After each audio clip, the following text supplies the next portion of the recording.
guarantee and guaranteed jobs that'll pay $60,000 to $100,000 post-graduation. And once they officially start the program, which will be in a week or so, they have 3 to 6 months to achieve that goal.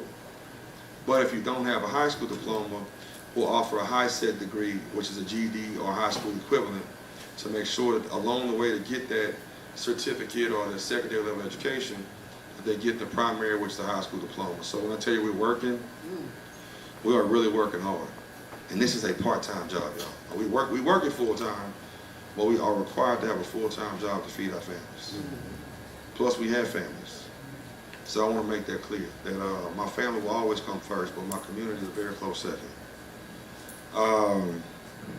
And the piece of it that's so important this year, why I need everybody to stay in tune, is that we're putting crime prevention and improvement districts in place. When you look around District 5, when you look at all the neighborhoods, and you look at Monticello, Park Forest East, Park Forest, Forest Heights, those are pretty well-maintained communities. And the reason why is because they're all currently crime prevention and improvement districts. And so essentially what our goal is to do over the next year is to break our district down. I gotta listen to him. I should have told Eric, I asked Eric to pull it up on the screen. I wasn't thinking about that. So you can see the boundaries of it. But you all are 70805, and I'm on this 2 parts of that, so you can kind of break this down. But from 190 or Airline Highway to Evangeline, and from Scenic to Foster is considered the Delmont Area Neighborhood Association. So Montesano area, this area, it goes. My district stops at Tony's, but it made no sense to stop the district there when Evangeline could be the boundary. All right, so it goes a little bit to Carolyn Coleman's district, which she don't have a problem with, and then it'll go from North Falls to the Airline to Prescott. Airline kind of curves around, so it'll go from Foster to Airline, and then Prescott. So it'll cover all of, and that's called the Brookstown Area Neighborhood Association. So those are the 2 that primarily work for you. Then we have another one in Glen Oaks, and another one in Victoria Farms, which is, Victoria Farms is kind of easier. It's Greenwell Street to Greenwell Springs, and Airline to Jewel. All right, so it's a little box. Now, Glen Oaks is a little, because Airline curves a little bit bigger, I won't go into all the details, but we have 4 of them that we're trying to do. What it'll do is, our goal is to ask you to pay for a McDonald's meal a month so you can live in a safe place. $8.33. All right, in the Glen Oaks area, it boils down to about $440,000 per year. In the some of the other areas, it's between about $120,000 to $250,000. But those monies go directly for crime prevention. People always ask, why isn't the city police or the sheriff's department patrolling my neighborhood? Well, they're 100 officers down in the sheriff's and about 120 down in city police right now. So their job is primarily to respond to crimes or respond to accidents where people have safety issues, to make sure that you feel comfortable in your home, and they do as well. Secondary, they do extra duty. And police officers get paid about $40,000, give or take, starting off. So for them to make a decent living, it requires overtime. So they have a choice to patrol your neighborhood or go get paid a whole lot more per hour to work at a bank or somewhere else. So when you don't have the officer presence in your community, we have to find a way to get them there. And the way we do that is we pay them. So instead of you being at that bank or being at that basketball game, we want you right here in our community, showing police presence to deter crime, but also be in a position to respond as in as short a fashion as possible to that crime. And so that's what a crime prevention district does. It puts the power in the people's hands and the money in the people's hands. And I get asked a lot of times, which what Fred does and everybody else talks about, South of Florida Boulevard looks a whole lot better. Squeaky wheel gets the oil. Black folks get crapped on with white folks. I talk real direct. But that's not the case. A lot of these neighborhoods have neighborhood association fees where they're spending anywhere from $250 to $2,000 a year. So they don't have a crime prevention district. It's in the deeds that when you live there, you pay this or we put a lien on your house. We don't have, or either we don't have, or they have gone away and not been established in North Baton Rouge as much because just through the change in the guard throughout the years, some of these associations have gone away.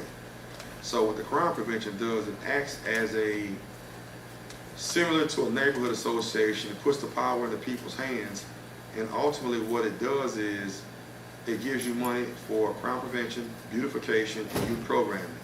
Youth programming is so important because we see crime ticks go up when kids are out of school in the summertime, after school between about 4 and 7 p.m., and on the holiday breaks. So we have that money for youth programming. Can we grab every kid? No, we grab a lot of them. And the ones we do grab, we know that those won't be the ones in the community doing things that we don't want them to do with the idle time. So those are some of the major things that are coming up. And this has to go to a vote to you. It'll come to a vote in the fall. So the past legislative session, I'm sure it will. This legislative session starting April 8th, I believe. I mean, is it April? Anybody know? Okay, it's coming up the next couple weeks. All right, so then in the fall it will come to a vote, and we'll need everybody in the room. We'll have more meetings about it, but we need everybody in the room to tell your neighbor. And if you want to be a part of the board that helps govern your area, we need your influence, but more so than your mouth, we need your body. A lot of people like to come to the meetings and talk, but then when it's time to put the rubber to the road and do the action, they know where to be found. And I will tell you, I take any idea, because I think every idea is a good idea. But I showed you the 4 people that work in our district, and 2 of them just started the last 2 weeks, so it's really just 2 of us. And Mr. Gaines, raise your hand, Mr. Gaines, that's our black guy. And by the way, y'all might see black, but Mr. Gaines puts in more tickets than anybody in East Baton Parish. So he is doing his job. That's confirmed by the Department of Development, who's over black. So we have the best black guy in the district. Now what happens after he puts the ticket in is up to, it's up to the city and just work in order. But we are doing some great things to hopefully make you live, work, and play better. And I'll finish with this. My commitment with you guys was to work on the business corridors. Okay, that's the part we haven't touched yet, but we're working on it. To work on cleanup and blight in the community and get investment. We're working on the grocery store on Jewel Road, trying to find an operator, but we do have somebody committed to build that grocery store. And then our final piece of it is working on the individuals, making sure that they're educated and employable. And so we've done the LIVE program, and we want to replicate that in several communities. So that's working on the individual. We're working on community cleanups in the crime prevention districts. That's working on the interior neighborhood. And the final piece is the exterior. And once we do that, you'll start to see that divestment turn into investment. People bringing stores, retail, new homes coming up, and so it's going to take you to take care of your property and your neighbors to take care of theirs. So I appreciate your time. The mayor's office is not present today. There's a couple of meetings tonight, so Regina Barrow's office, Senator Regina Barrow's normally here, but she has her own meetings tonight, so her staff and the state staff are there preparing for this legislative session. So I will move to Eric Romero. He's over at IS. He's award-winning, what is the best in the country, Eric? Almost. Almost. He's one of the top, third best in the entire United States of America right here in Baton Rouge. So y'all give him a round of applause. He won an award earlier this year, late last year. But he's going to talk about some things that happened in the city of parish, and I'm going to turn it over to him. Thank you, Darryl. Good evening, everyone. So, Eric Romero, I'm the Director of Information Services. So we handle all the technology for City Parish, so all the computers, servers, but we've transitioned more to a lot of public-facing services that traditionally we were supporting the users inside of City Hall, but now we're doing more outreach to the community. I have a presentation. I promised Fred I was going to wow y'all with my presentation, so y'all take it a little easier on him. But I'm going to go through it relatively quickly. There is this sheet of paper up on the desk if you don't have one. Everything that I'm covering tonight is on here, all the website addresses. So feel free to pick one of those up for more information. So I'm going to start off with Stick 311. So that's our 311 application and website. So y'all probably all know 311. You can pick up the phone, call 311, report potholes, blighted property, overgrown grass, road issues, those type of things. What the app and the website allows you to do is to fill that online without calling in. So I'm going to step you through, actually, I'm going to come over here and I'll just try to talk really loud. So I'm going to talk you through the app. It's available for iPhone and Android, and this is the home screen here. Report an issue.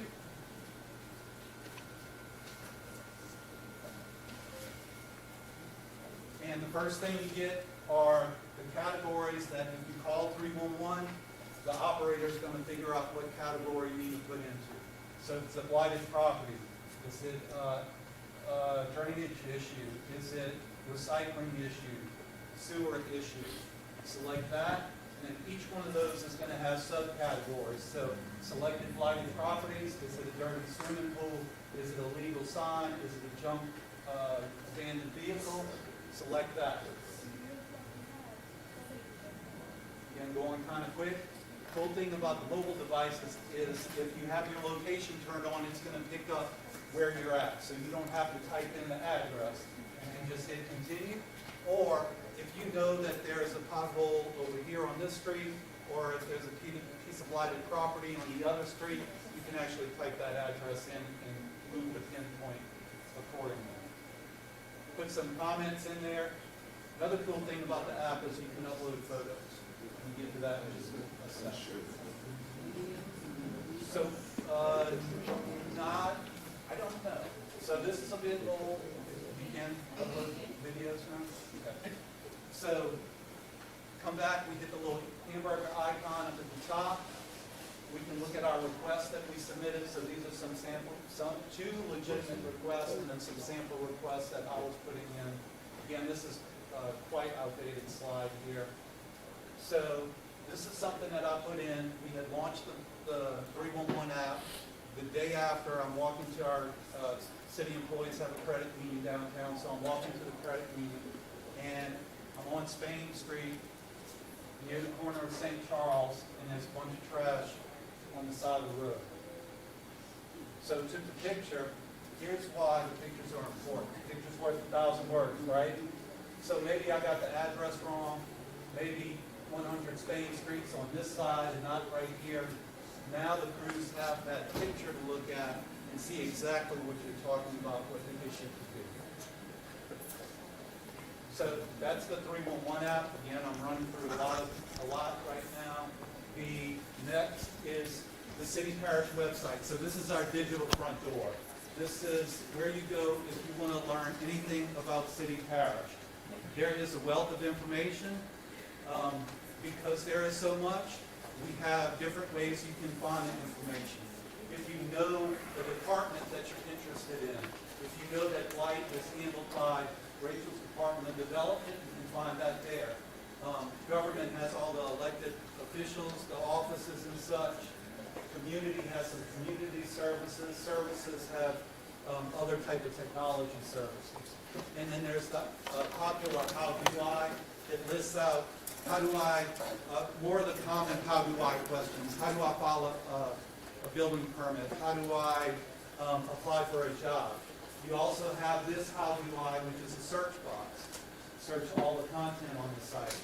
We also have some popular links here. Garbage collection, employment opportunities, public records, purchasing, council, mayor's office. And then we have the city parish news and updates. So anytime the mayor's office or the council offices or districts release a press release, it goes right there. So the public is right in front of the public, main page, everybody knows what's going on. Next one I want to cover is Open Data VR. Anybody heard of this one? So Open Data VR is one of our transparency portals. So we collect a lot of information in city parish. So whether it's crime incidents from when the police department's writing a ticket, if it's the permit incidents, permit records from Rachel's crew that's that they're doing a building inspection, fire incidents and such. We collect all this information. We do it with taxpayer money, so it's really your data. So this is an effort to make this data available to you. So Open Data VR is the landing spot for this. It has, if you're familiar with the spreadsheet, Excel, it has that data in that tabular format, broken out by categories. Top 15 data sets, adjudicated properties. So if you're interested in finding adjudicated property in EBR to possibly redevelop, you can find a listing and maps there. Baton Rouge crime incidents is our second most popular. EBR building permits, traffic incidents, 311, go through the list, all these different data points that y'all have access to. Open budget BR. No, I brought the book over there. This is the city parish budget book, if we print it out. They don't even like to print it out anymore. 2 inches thick. This is from 2017. I'm sure 2023 is the same way. If you're an accountant, this is your type of reading material. For everybody else, that's a no-go. So Open Budget BR puts that book in a really easy-to-use format. You can, if you want to know how much the budget for the police department is, or the budget for the IS department, you can drill down, see the different categories, how much we're budgeted for a salary versus how much we're budgeted for technology, those type of things. Really graphic oriented, really easy to use. Open Checkbook BR, that's the companion application. So the budget is how much money we're allotted for the year. Checkbook is showing you how much money we spend for the year. So if you want to see how much did IS spend on travel or t-shirts or software or whatever, it's going to be there.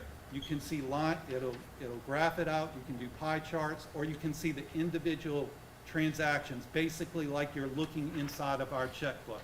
All the departments are here, mayor's office, council, IS, development, all of us.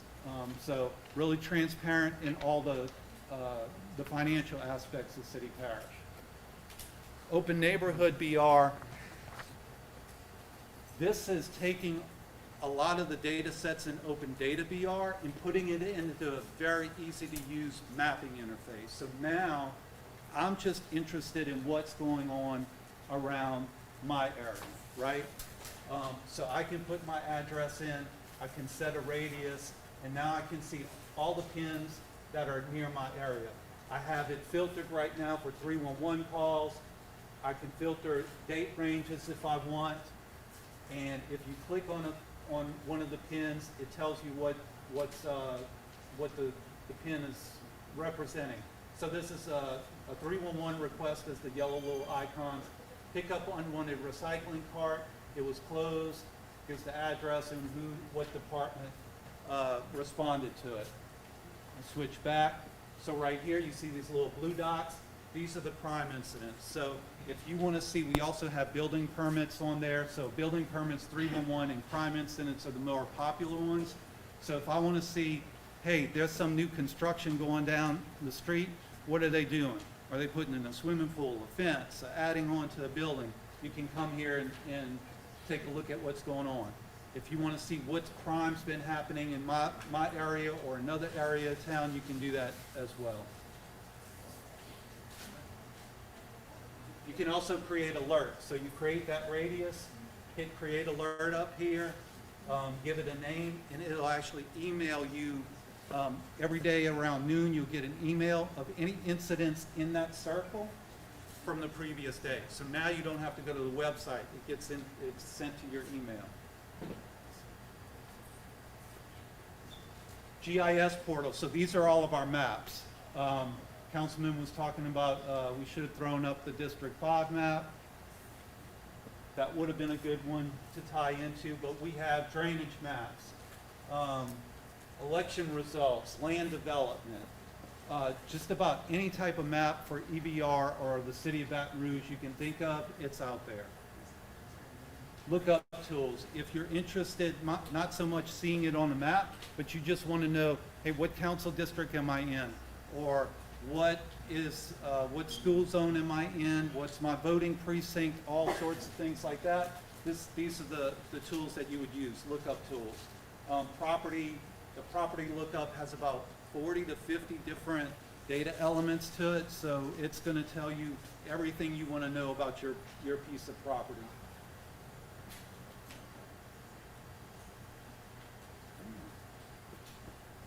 And lastly, the Citizen Data Academy. So I'm telling you all about all of these cool tools that we have.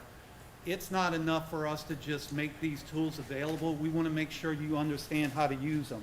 The Data Academy are very short videos, usually 5 to 10 minutes. It'll tell you, it'll go through how to use the different tools. That way you can choose which tools you want to learn more about. You're not watching some long 2-hour video that covers everything. You can be very specific. So if you're interested in GIS, how to navigate GIS.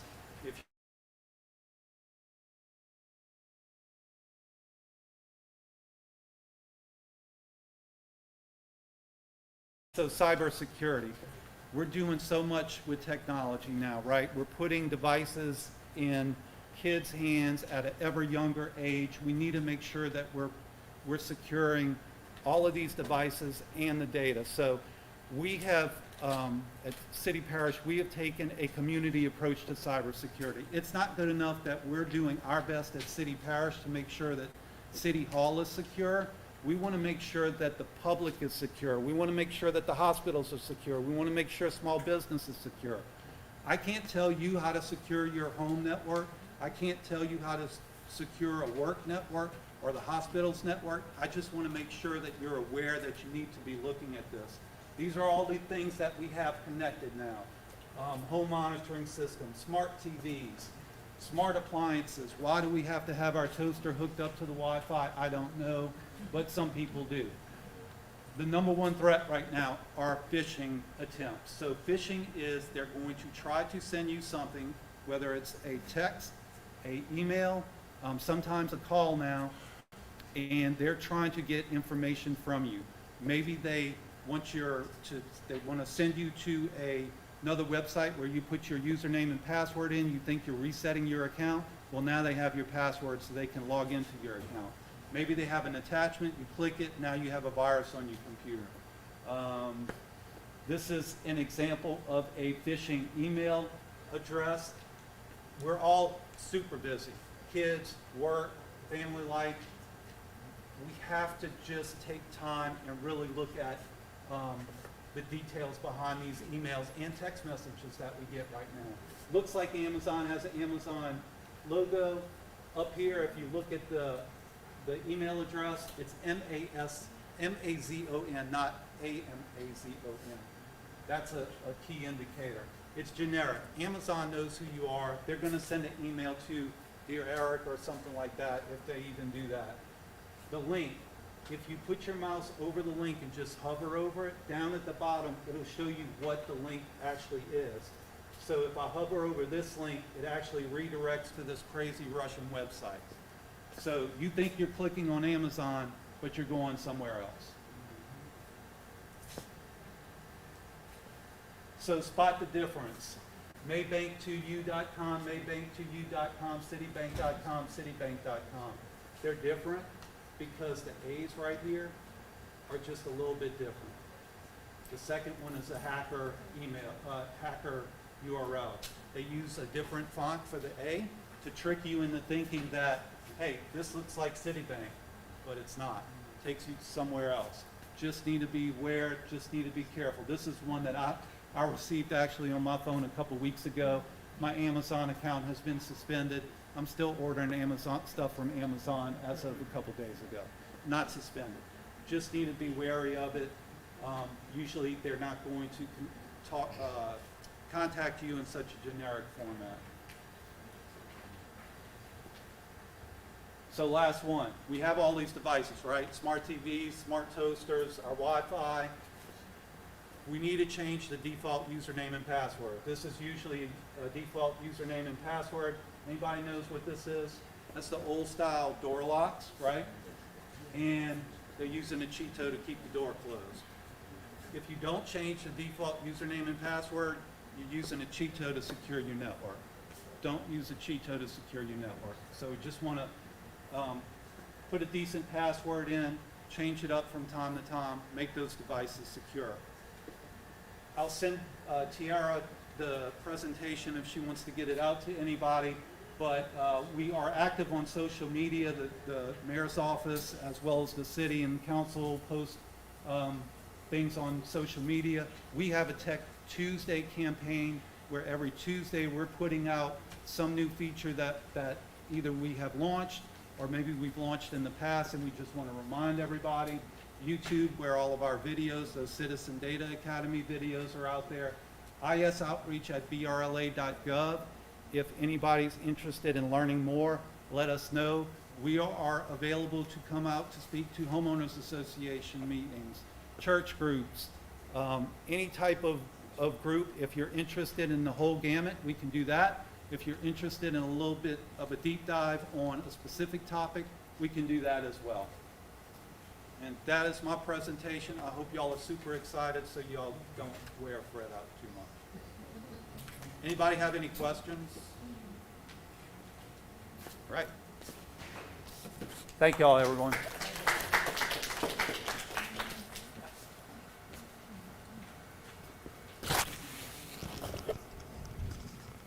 Hey, so I want to thank Perry Productions because what they did essentially was make sure that people that aren't here have access to the meeting and information. So we're going to start doing that every meeting. And if y'all have Facebook and you don't follow me, let me tell y'all, it is, as much as we want to send a flyer out and make a bunch of calls and do everything, I will tell y'all for this meeting, we had about 8 people calling for about 8 hours. For people with 311 tickets, which is the most recent data that we have to inform them about the meeting. But sometimes that's still not enough. And then things happen and we're reactive as a community instead of proactive. So if y'all follow me on Facebook or Instagram, it's Councilman Darryl Hurst on Facebook. This is streaming live now. You can share it on your page. And if you share it on your page, then you can give somebody else the information. So if you don't follow me, please do so, because it's probably the quickest way to get information about what's happening in your community. The next person we'll bring up, and I'll tell y'all, this guy is one of the best secrets of City Parish.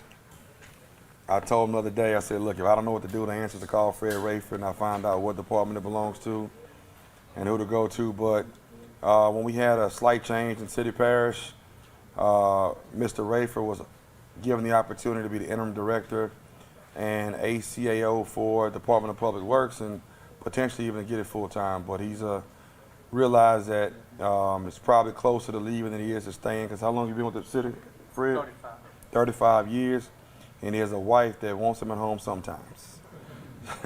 So he's over drainage and transportation. See, I said it right. I knew that already. But so there's a difference. I want to get this clear. He'll probably explain it. But you have Mr. Stephen Johnson, who's a director over maintenance. So sometimes y'all think that your department is part of maintenance. He may fix one issue. If it's a larger issue, that like a street that requires a heavy amount of pavement all throughout that street, then it goes to Fred almost like a new road. So it's 2 different people that manage it, but I'm gonna turn it over to Fred. So both of them do drainage, both of them do maintenance. He does repairs more so, and he provides new stuff. That's kind of the way I'm gonna explain it. Fred Rayford, y'all. Thank you, Darryl. You're welcome. Yeah, I will say my wife would like to see me home every once in a while, but that's just the way it goes when you're working with government. First of all, I'm gonna tell you, I love what I do. And I love helping people.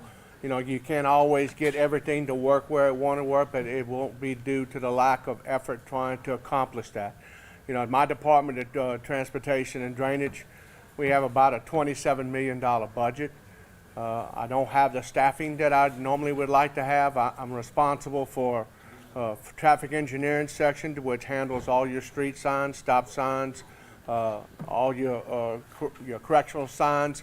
We also handle all the signals within the parish that we have to deal with.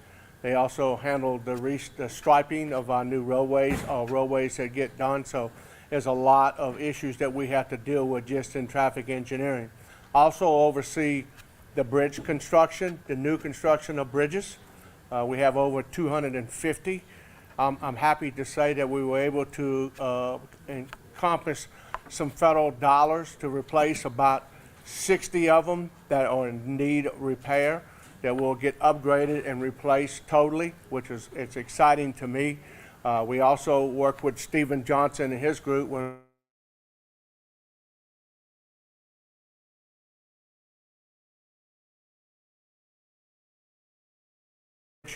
it needs to be in the short term until we can get the plans finished to be able to bid out a job in regards to the bridges. It is a challenge, you know, and everybody always says that, you know, well, what's the big deal about a bridge? It's a big deal when you got to cross it to get where you want to go, and those are very important issues that we deal with on a day-to-day basis. I'm also responsible for the street overlay program. We get about $14 million a year. I assure you, when I was here the first time, retired, but when I was here the first time, we had $45 million a year that we have for street rehab. We had a lot of roads that got overlaid. In fact, people have told me if you stood in the road long enough, we would overlay you as part of the road. But I mean, today it's a struggle. We're trying to keep up, but I was able to chat with the mayor, and I think we're going to probably get additional funds allocated for more street rehab, because our roads, and you know, I'll be the first one to admit it, and I drive all over this parish. I know we need some repair work and some replacement that needs to be done. Two that I will tell you that I did look at in this area for sure: Hollywood Street and also Foster. I mean, in my opinion, if you want to find out if you got a car that rattles, take one of those roads, and you'll find that out. And I hate to say that, but that's reality, you know, and I know that. And so we're looking to try to plug those and many others in our parish to try to address that. But we have, I mean, that in itself, I handle strictly the new construction aspect of new roadways.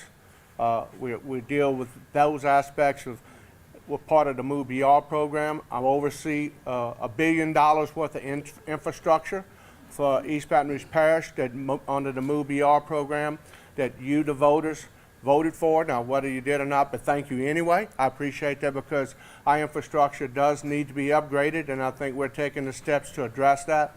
I know Councilman Hurst has got some projects that he has lined up under the MOVE BR program, which I think will be very beneficial to his district, but also through the parish, for moving vehicles and pedestrians.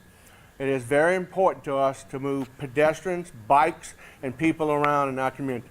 It's nothing that frustrates me more than anything is to find and read in the paper, or I get my emails direct from the police department, somebody's been hit on a street and killed by either riding a bike or trying to cross the street. And you know, to me, that's unacceptable. And we're trying to make corrective action in regards to that, putting crosswalks, more lighting at locations. And you know, at some point, people need to know that you can't cross in the middle of a street that's going 60 miles an hour. You know, I mean, that's just the way it is. You have to go to those intersections that needs to be done.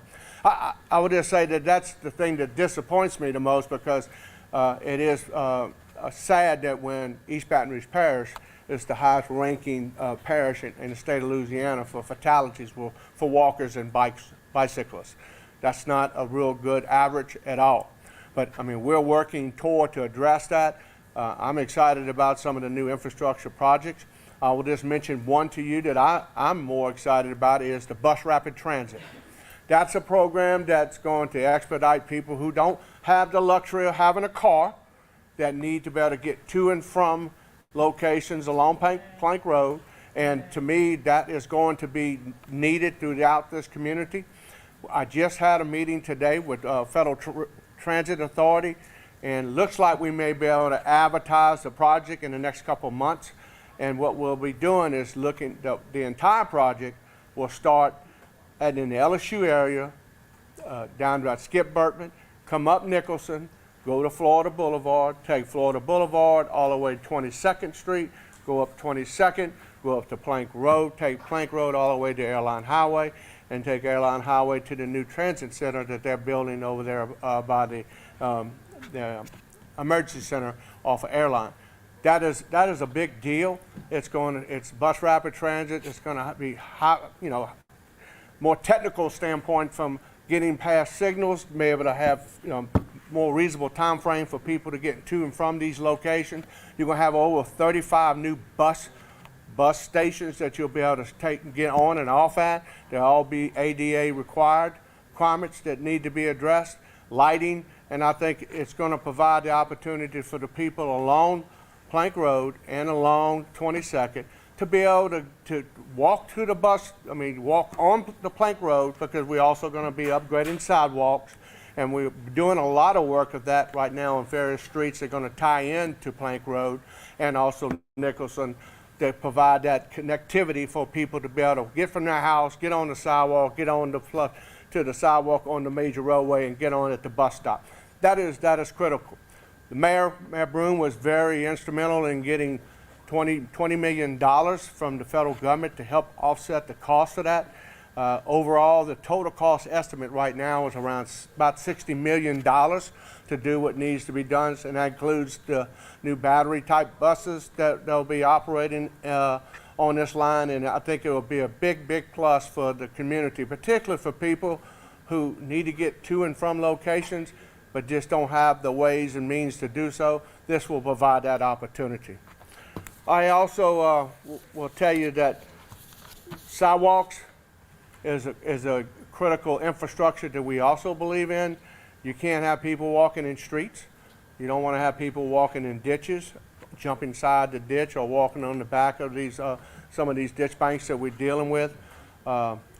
Councilman Hurst was very instrumental in getting 5 particular projects that I will tell you that that he wanted to see done. Number 1 was Bluegrass, and many of y'all may not know where that's at, but it's in the Cadillac Street, Zion City area. It was an old bus route that used to be there. We were able to work with the Housing Authority to get that area donated to the city, so we could actually build a road connection that really made sense from Cadillac Street into the Bluegrass area. We have that as part of the MOVER enhancement program. We're going to upgrade the roadway from those locations and get that where it can provide school buses, and it also has your CATS bus also comes through, and a lot of traffic runs through that area. So that's being looked at from that project, from sidewalks and also street upgrade.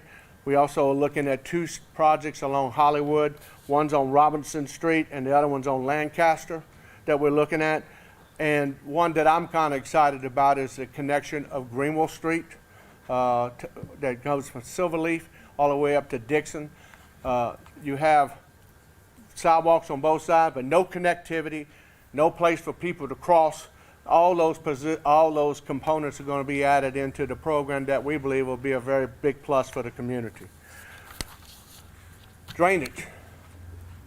I always say that, when the mayor hired me back, she gave me the 2 things people talk about the most: traffic and drainage. And drainage is important, and quite frankly, if I had to do it all over again, I would certainly spend more time dealing with the drainage, because it impacts people's lives every day, particularly with the 16 flood. And I know the people who've told me they flooded. Well, I was the director of public works when I built my home. I thought I was never going to flood. I built 2 foot higher than I needed to be, 2.5 foot. Well, 16 told me I was wrong.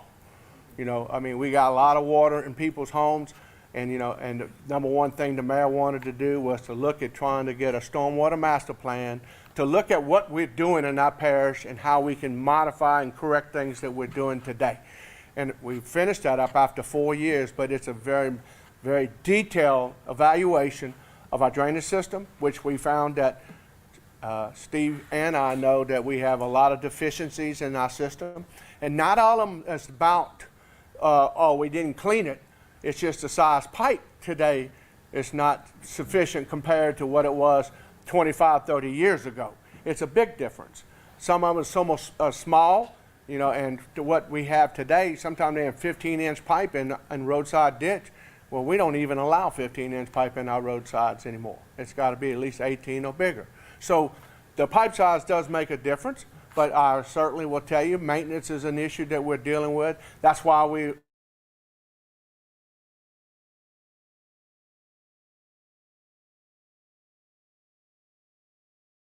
the drainage and the capacity shortfalls that we have.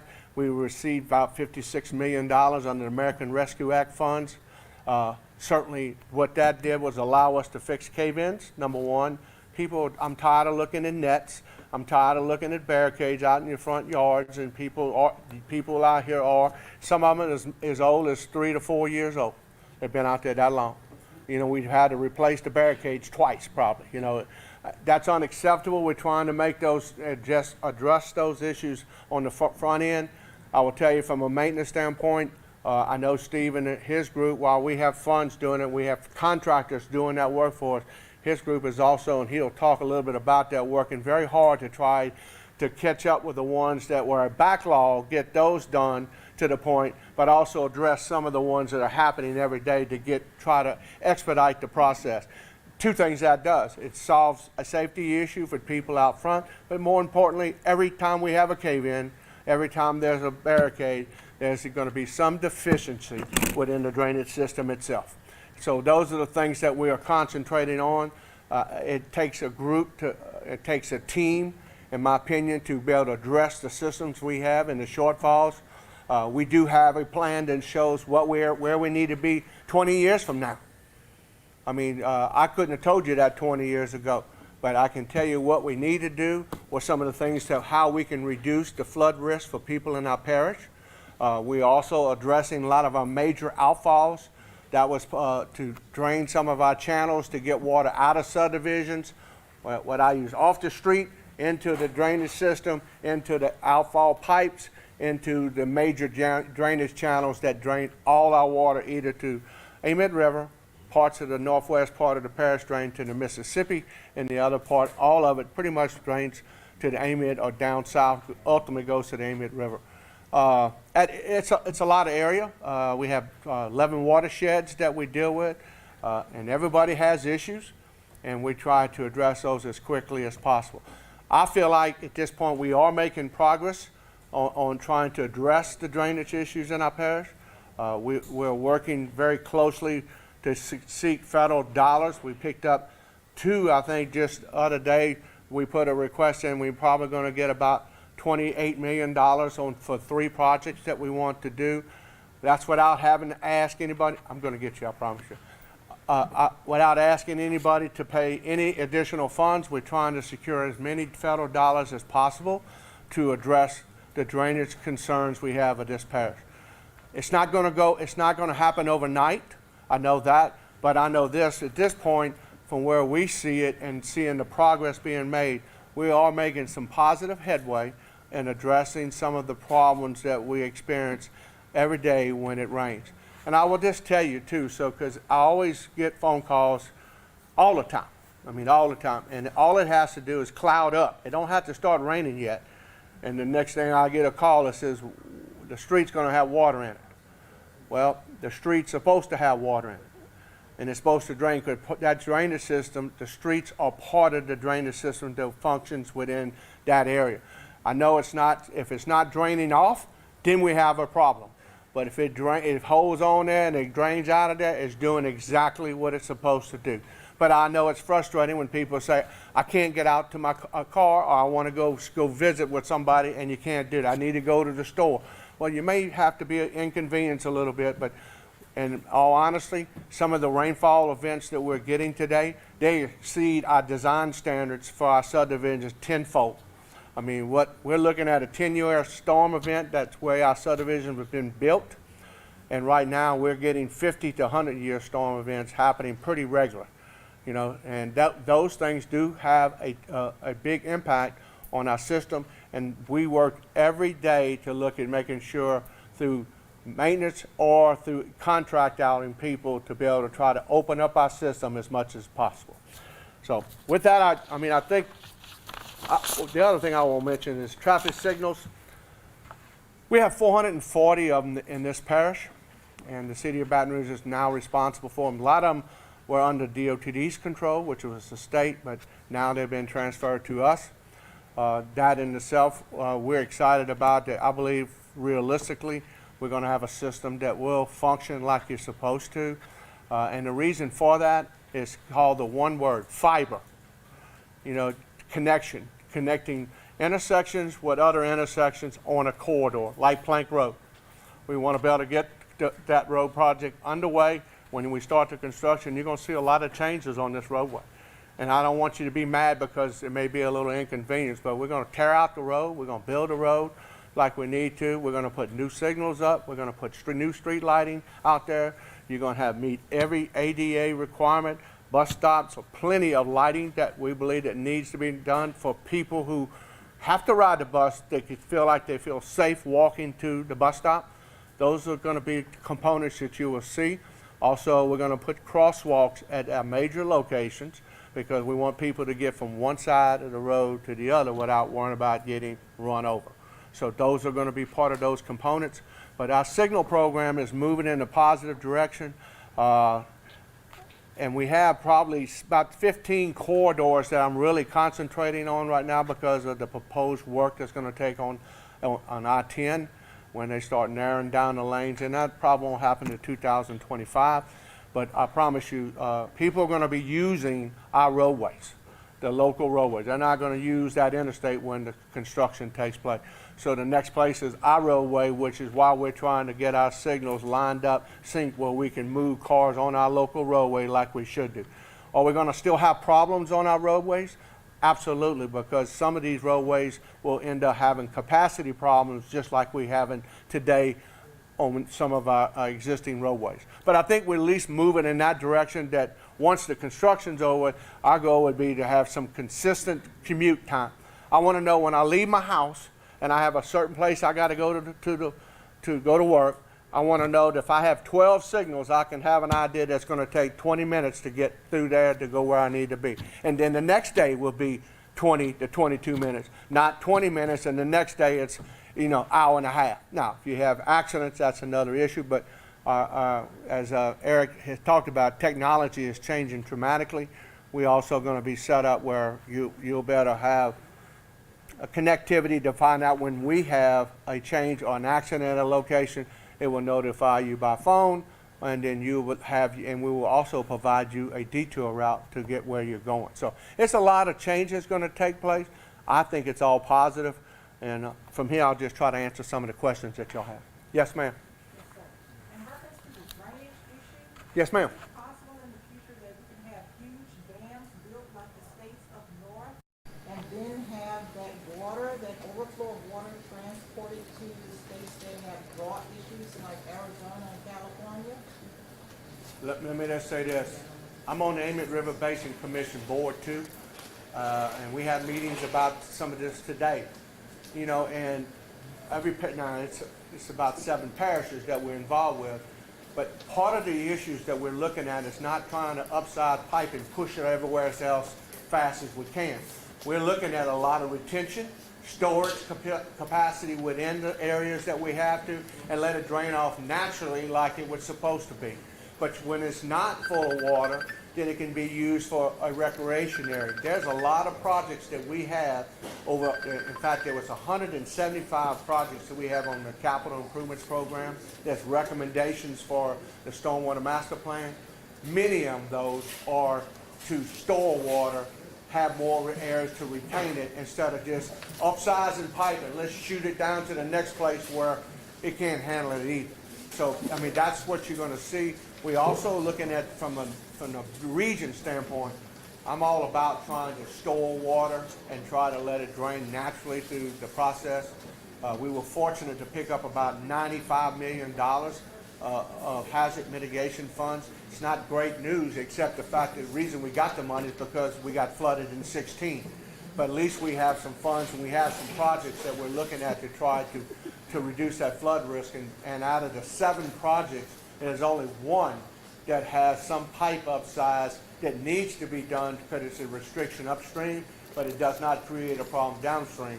And those are the things that we have to do because the federal government tells you that you cannot push the water off onto somebody else. Well, and that's what we're trying to prevent, and we've done a pretty good job on that. So to answer your question, yes, ma'am, there's going to be more retention and storage areas you'll see on a lot of our projects, particularly along our major streams that we're looking at. Yes, ma'am. I have a concern I've been dealing with since 2019. Here I am 4 years later, and 56 phone calls, emails, videos. I purchased property Satinwood? Satinwood. Oh, And before I purchased the property, I made a phone call and I had my concerns about a bridge. I keep saying bridge, they keep redirecting the same walkway. I don't know what they want to call it, but it was in bad condition at the time before I purchased it, and I was told, okay, give us a call back and we'll take care of it. I called, wasn't taken care of until my grandson fell through the bridge. He got caught in the oh, okay. Yes, ma'am. I know where that's so at. here we are now, 4 years later, 56 calls, videos, phone calls, and I made a phone, I've been calling like once a month for the last 4 years. During the hurricane and everything, I laid off for a minute, then I started out. Now I'm being told that we decided to make a do anything about it. Well, that was, and I'm aware of what the bridge is. I mean, you know, the issue from what I understood, and I understood from Ridgely that the city built that to cross that ditch.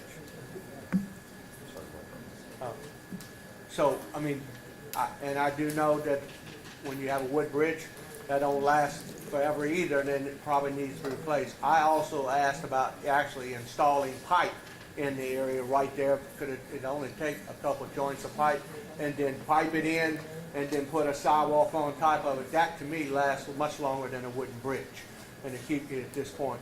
But that's something that we may need to get with Mr. Johnson. I may be clear. Yeah, I know, we all know it's a raggedy thing that's been blocked off and they tore it down. So we talked about that Right. already. Yep. Yeah, so I've Yeah, already, but no one gets back to me. Every time I call, they tell me where the work order been closed, it's been done. Right. I just made a phone call last week and I was told that work order been closed. I looked at this about a year and a half ago because when he called me about it, I said I knew what that was. Yeah. Yes, ma'am. And what I can do is I can get with Mr. Johnson. We'll go look at it and see what we need to do from a pipe standpoint. Because that to me makes more sense than putting. I'm not building a bridge. You can put some pipes down and throw some dirt over it, it'd be a lot safer than the kids having to walk Out in the road. walk Yes, down the ma'am. road to get to where they need to go to the bus stop. That's correct. Just anything you're trying to do. Yes, ma'am. so look, we're gonna make a commitment to you this week. We're gonna go out there and look at it again. Okay. I was kinda new when I initially I know got you've it been last changing year. the laws forever. So when I got it last year, I immediately reached out to Fred, he was aware. At the time it was Reginald Broomfield, he was aware. They told me that it was on the roadmap to be fixed, but it would not be fixed how it was initially put in place, because if we did it back that way, it would eventually either deteriorate or Again. cost too much money for a bridge. So it made more sense to just cover it, like you said, put a sidewalk, give the kids the right way access. Right, just be the safety. Yes, ma'am. So we'll get somebody out there, if you can get with, Sierra, we'll get your information, and when we leave, we'll make sure we follow what you by Friday. All right, good deal. Thank you. Yes, ma'am. What? Yes. Yes, my concern is I live off of Foster in between Foster and Am, and I have been calling Foster and when? Am. Okay. And I have been calling, I've spoken to several councilmen, Mr. Bass, and I've spoken to his secretary as well. I went to her to me, I went to Monaco. Same issues with 311, give it up, work on the number, they just call us and they close the laundry and nothing. My problem is the drainage on our street, the road is deteriorating, like, when I rake my yard, it's breaking up. It's so overgrown besides mine, and my neighbors, and between services as well. They can't clean it out in a year, I don't think it's in a minute. They use my yard to put the truck and bring everything, push it to one area. But since then, I don't know, the water is backing up on my property, into my utility, you never needed that before, so it rains now, it's a lot more. So, same thing, we'll get, And we have trees, that's maintenance, so. Well, he hadn't spoken yet, but that's another department. But we'll give, you get your information to Sierra, we'll make sure somebody comes on site and, looks at that particular issue and addresses it. I can't say we're gonna fix it tomorrow, but we'll give you an answer. Yes, ma'am. My question is about the cats and the connection. Yes, ma'am. And how close a connection would it be to Southern University downtown area that we transportation? Well, there's been a lot of discussion because the bus rapid transit, as we see it today, or where we're proposing to do it, it has to follow the line that we talked about, down Plank Road, go to Airline Highway. But I also know there's been a lot of discussions about from Southern with Cats picking up, having another bus to come to the university, pick up students there, and then bring them back to the transfer station where then they could pick up and come on down and go wherever they need to go off the bus rapid transit. Because that has been an issue. They even looked at trying to address that through the airport. People getting on and off at the airport and don't have a transportation. That was one of the ways that they were looking at. But I do know that because the city of Baker has also asked that same question, and they have Cats also running up off Broom Road at that point and coming down Highway 19. So I know there's been discussion. I don't have the answer for you, but I do know that they are looking to do that because the universities are certainly, we want to have that connectivity for the students and also to be able to, quite frankly, I need them to come spend time and money at some of the locations also in the town area. Hey y'all, it's gonna be our last question for that one. To tell you what our normal rules are, I just gonna get a light crowd, so I kind of rules out, but we started 10 minutes late, so we're in 10 minutes late, which means we only have a few minutes to get a lot of stuff done. And I apologize for that, but normally our rules are 3-minute speakers, which Fred is like a Baptist pastor. Ain't gonna happen. Even in the council meetings, he gets no offense, Reverend Joe. But we always give Fred extra time because he's so knowledgeable. But questions are going to be 2 minutes and only 3 questions per speaker. Not that we don't want to answer them, we'd rather answer them after the meeting so that we can try to end on time and respect people's time. All right, the next person.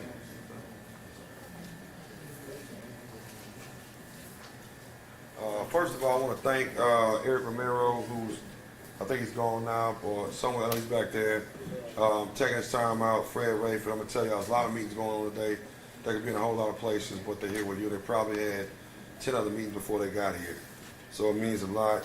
Next person is Rachel Lambert with the Department of Development. And essentially, that equals blight. You think about slumlords, when you think about permitting or illegal things that people are adding on to their houses or other things going on in the community. This is directly what she covers. So new construction as well as making sure that people maintain their homes to our city standards. And I'm going to give a little plug for District 5 before I do that. So I started off with a slumlord ordinance that probably was a 50-50 shot of passing. And Rachel and her team came together and they said, look, let's take a look at this in a better way. We're looking at redefining maintenance codes for the parish. So currently there's an international property codes, a set of about 4 or 5. I believe we had adopted 4 out of the 5, and the one we hadn't adopted was the maintenance code. And that was at the state level. So how you build your home, how you remodel your home. But what we adopted at the city level, which addresses slumlords and everyone else, is how you maintain your home. And so it's maintained the least restrictive code, so when your house was built, not today's standards, but when it was built, so that neighborhoods can stay at a certain level, not just in one part of town, but in all parts of town. So if you have an issue in your neighborhood, you can dial 311. You can have the tenant can report their landlord. You can also report your neighbor, but the only things that you can see, not what's in the house. So if you can see it and we can see it, then we can address it.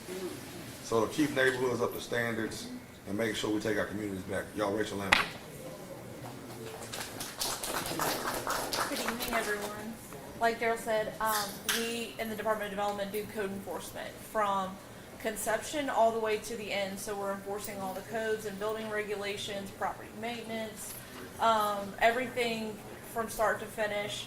We also are the flood office. So we are there to help you in support of your flood resiliency and rebuilding and all of those things.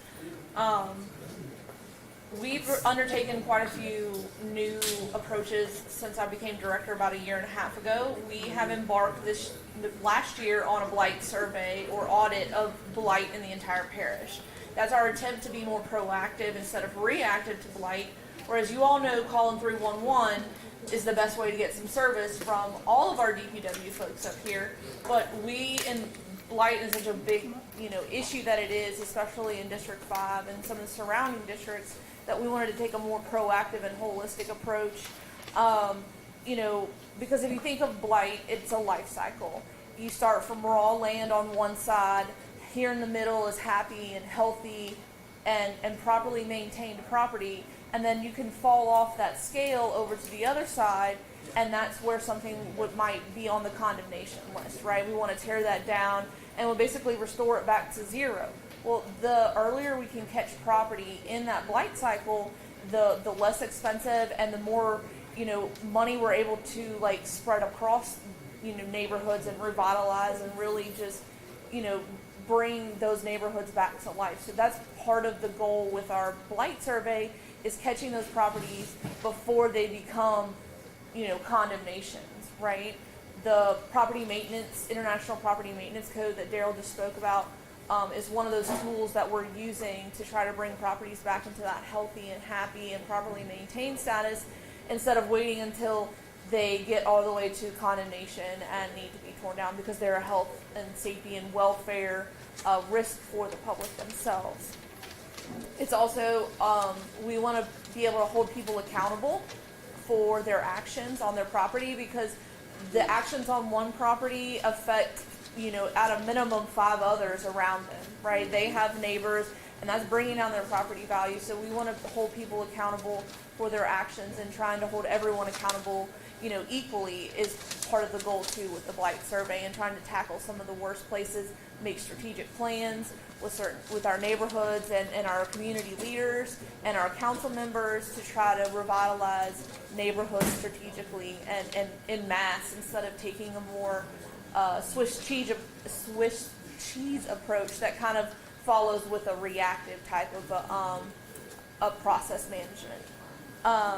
The blight survey also allows us to collaborate with some of our stakeholders and team members, which would be like the Office of Community Development and Build Baton Rouge and any redevelopment, and our faith-based groups that are really trying to help grassroots revitalize and reimagine some of our most blighted neighborhoods. That data can provide and open doors for funding and opportunities and management and planning that may or may not have been available prior to, because especially if you're going to apply for some sort of federal funding and grant opportunities, having the data available can really help make your case, right? Where you can't refute that data, whereas before, if you didn't have the data, it's just, we'll call it hearsay, right? It's an opinion, whereas the data, removes the subjectivity from all of that information.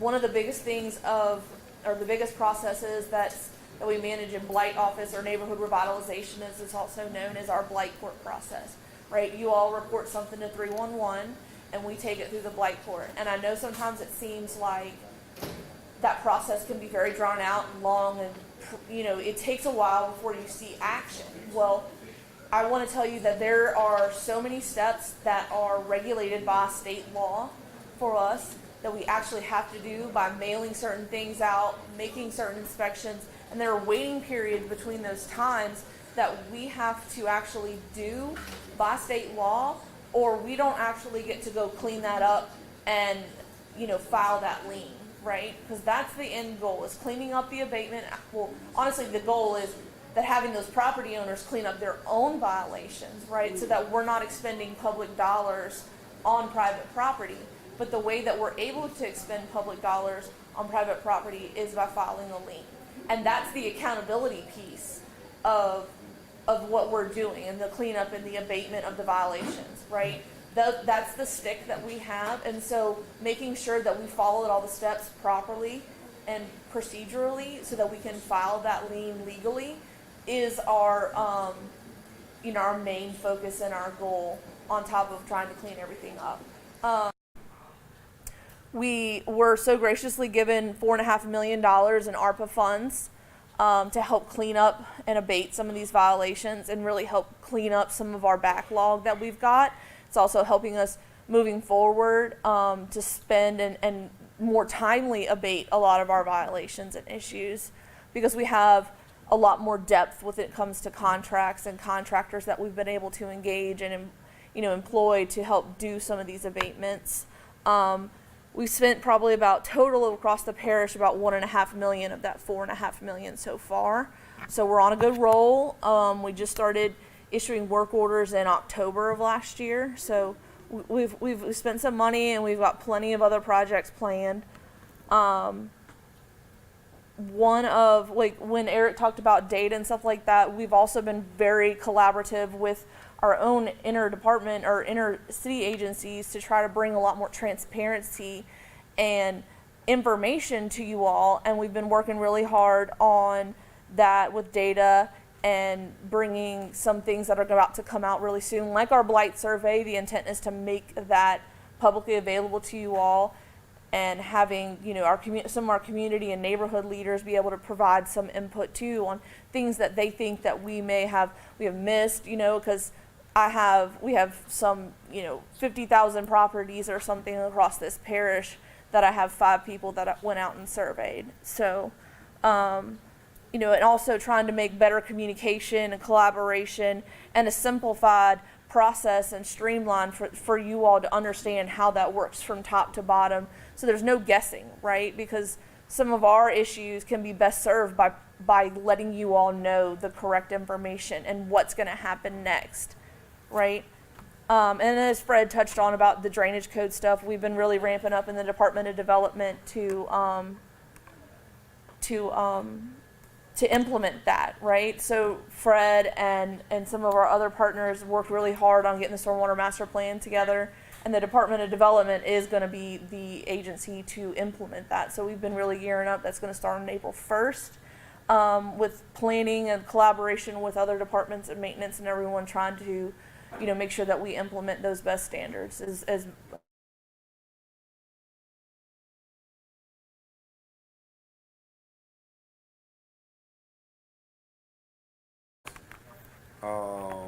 Thinking about cold people's houses that are looking halfway dilapidated, condemnations, houses that need to be torn down. Now, she won't tear them down, but she'll make sure they get torn down. I'm not out there. You know? No, yeah, she's not out there with whatever. So that's everything. So any questions about Did you have a question? dirty neighborhoods? Let me say it that way, easy way. That's right. What you got, sir? I'm from the North Highland subdivision, and right across the street there, we got houses after houses that just were totally destroyed from the flood, and they're still standing. I mean, nobody want to fix them or nothing. They just deteriorated. They created rats and everything over there. You know, we feel like we're the forgotten people over here in North Highland. We the heart of this city almost over there. Yeah. I mean, like flood issue, Evangelist Street, flood from Foster all the way to a Plank. Every time we have over 4 inches of road, nobody on call after call after call. Nobody come and clean out those drains or nothing. And then the other thing is, they say, you can't put your trash on your lawn, so you got to put them on the sidewalk, where people have to walk and have to go around and get in the road and get ran over. To get their trash. The city won't pick up your trash unless it's on the sidewalk. Well, I don't pick up your municipal trash, but Sharon's gonna talk about that in a little while. And the drainage too. And another thing that's part of why we were doing the blight survey for those houses that you feel are abandoned after the flood. They are totally destroyed. Yeah, no, I understand, and we have a lot of them in District 5, but that's part of why we wanted to do the blight survey, because unless people are there, you know, reporting all of those, they may be underreported and reported, we'll call it unequally as every other place, right? Because if we look at just 311 data, somebody has to call that in. But if we're out there looking at all of those, we're going to try to be proactively. And that's what I'm saying. Like, you're so used to seeing it, and so are others, that they are reluctant to call that in. That was one of the biggest, you know, catalysts, because we know that blight is way more spread out than what the 311 data shows in itself. And Eric and his team have done some studies comparing the 311 calls to what our blight survey has actually shown. And there's a disparage between the data, and it's because there are places probably like that where people are not calling it in. So that's why we're here. That's why we implemented the blight survey, so that we can be proactive and actually take and tackle those types of properties. So help is coming, I promise. We have a lot to do, When and we have we a lot got to rats and catch stuff, up. we got rats and stuff. Those houses are creating rats all I over know, the area. and I'm aware, and we are actively trying to tackle those So- issues. So I'm gonna step in on this one. So what happens is, what you're saying is correct. People have probably reported these homes. Okay, they all on our condemnation list, some of them are, some of them aren't. People pay their taxes. You have overgrown You got that grass. right. I'm about to tell you what happens. I'm talking about, not talking about you, I'm talking about the people that own these properties. So they have overgrown grass, this tall, that creates rats and whatever. And you call, we have a certain time period, we have to wait to go on their property. We cut it. Now we have to send notices. Those notices have to be responded to. If they're not responded to, then we can't just go, because what's one man's trash is another man's treasure. So you see it as something bad, they see it as something good. Now it's your opinion versus his. That becomes a civil matter. But from a city standpoint, we do have standards. We have legal process we have to go through. Believe me, I'm gonna tell you, I used to say the city wasn't doing anything else either until I became a city councilman. And I realized how hard the legal process is to go on somebody's private property and take action. So they send the letters out, they didn't respond to it, send the letters out, didn't respond to it, send the letters out, then they post it in the newspaper. At that point, it becomes a legal notice because they tried the other ways. So that's a waiting period that they have to send it out and wait for a response. And then they go on a person's property and they'll cut the grass. But guess what? If he didn't cut it in January, he's probably not gonna cut it in February, You got that right. March or April, so then it grows back again. And what happens is, as long as he's willing to go to court, or even not go to court, as long as he's willing to pay those fines and pay his taxes, there's legally nothing we can do about it. We're trying to streamline processes for stuff like that, or the grass, that we can make one. Now, notice- grass is a simple thing, Yeah, right? one notice I gave you a year. simple piece, Yeah. but I'm just And saying. as the type of violation escalates, right, grass is on the low end, condemnation, as in tearing someone's structure, investment, right? We have to think about this on the devil's advocate side, right? That could have been, or at one point was, somebody's biggest investment of their life, right? And so taking that property, and I know it's not an investment now, probably is what you're saying, but at one point it was, and that's someone's property, and the judge views that as like the upper echelon of notice that has to be required, right? So as we move up from grass all the way to tearing down somebody's house, the proof of notice and actually making sure that that person knows what we're going to do and lien them for, that the burden increases significantly. So let me with make each this type clear. of violation. Emotionally, we want to do what you want to do and just go up there with our hands, start knocking the house down because we know how bad it makes our community look. Yeah. But legally, we can't do that. Yeah. My job is to create laws, so my job is definitely to make sure everybody else follows them.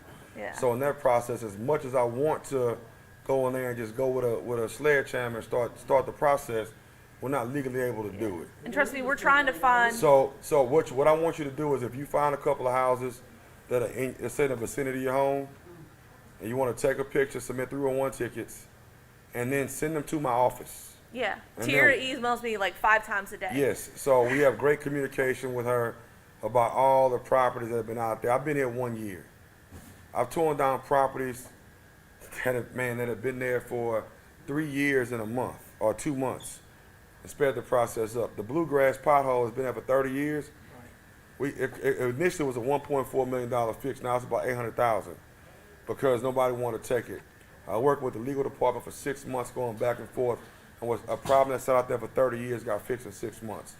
The Bluegrass Bridge that sat out there for the last 5 to 7 years, I was able to fix it in literally within probably 2 months of being in office. 2 months later, get a financial commitment to get it done, which will probably gonna cost about $700,000-800,000. So my point is, we are working our behinds off to make sure that y'all's neighborhoods, our neighborhoods, are a great place to live, work, and play. But what was torn and jacked up over 20 years, I can't fix in a year, but I want you to know we are working diligently to support you. So if I tell you I'm gonna do something, I'm gonna do it. I'm gonna hold them accountable to get it done. So get with Tierra or Rakai with the mic, or Trinity. Trinity got here. She works in the evenings, but that's one of our other legislative aides with the camera. So give her one of the three before you leave. Give me information, or they'll give you our information. Take the picture to the house, send us the tickets, and we'll follow up, because there may be a previous ticket on there. Maybe they're ready to be torn down.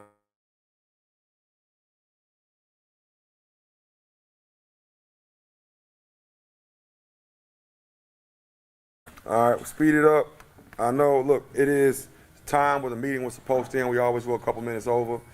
Initially 7:30. We appreciate you waiting. I do want to acknowledge April, who's in the room. April is the executive director of the North Baton Rouge Economic Development District. So their single goal is to help our businesses, our corridors, something we talked about earlier. And April and I have already talked at least a high level about our plan, at least to go from airline to plank around the Zion City. Banks corridor starting there, figuring out how we can revitalize that area, and then starting to work our way back down plank, and then at some point down airline. So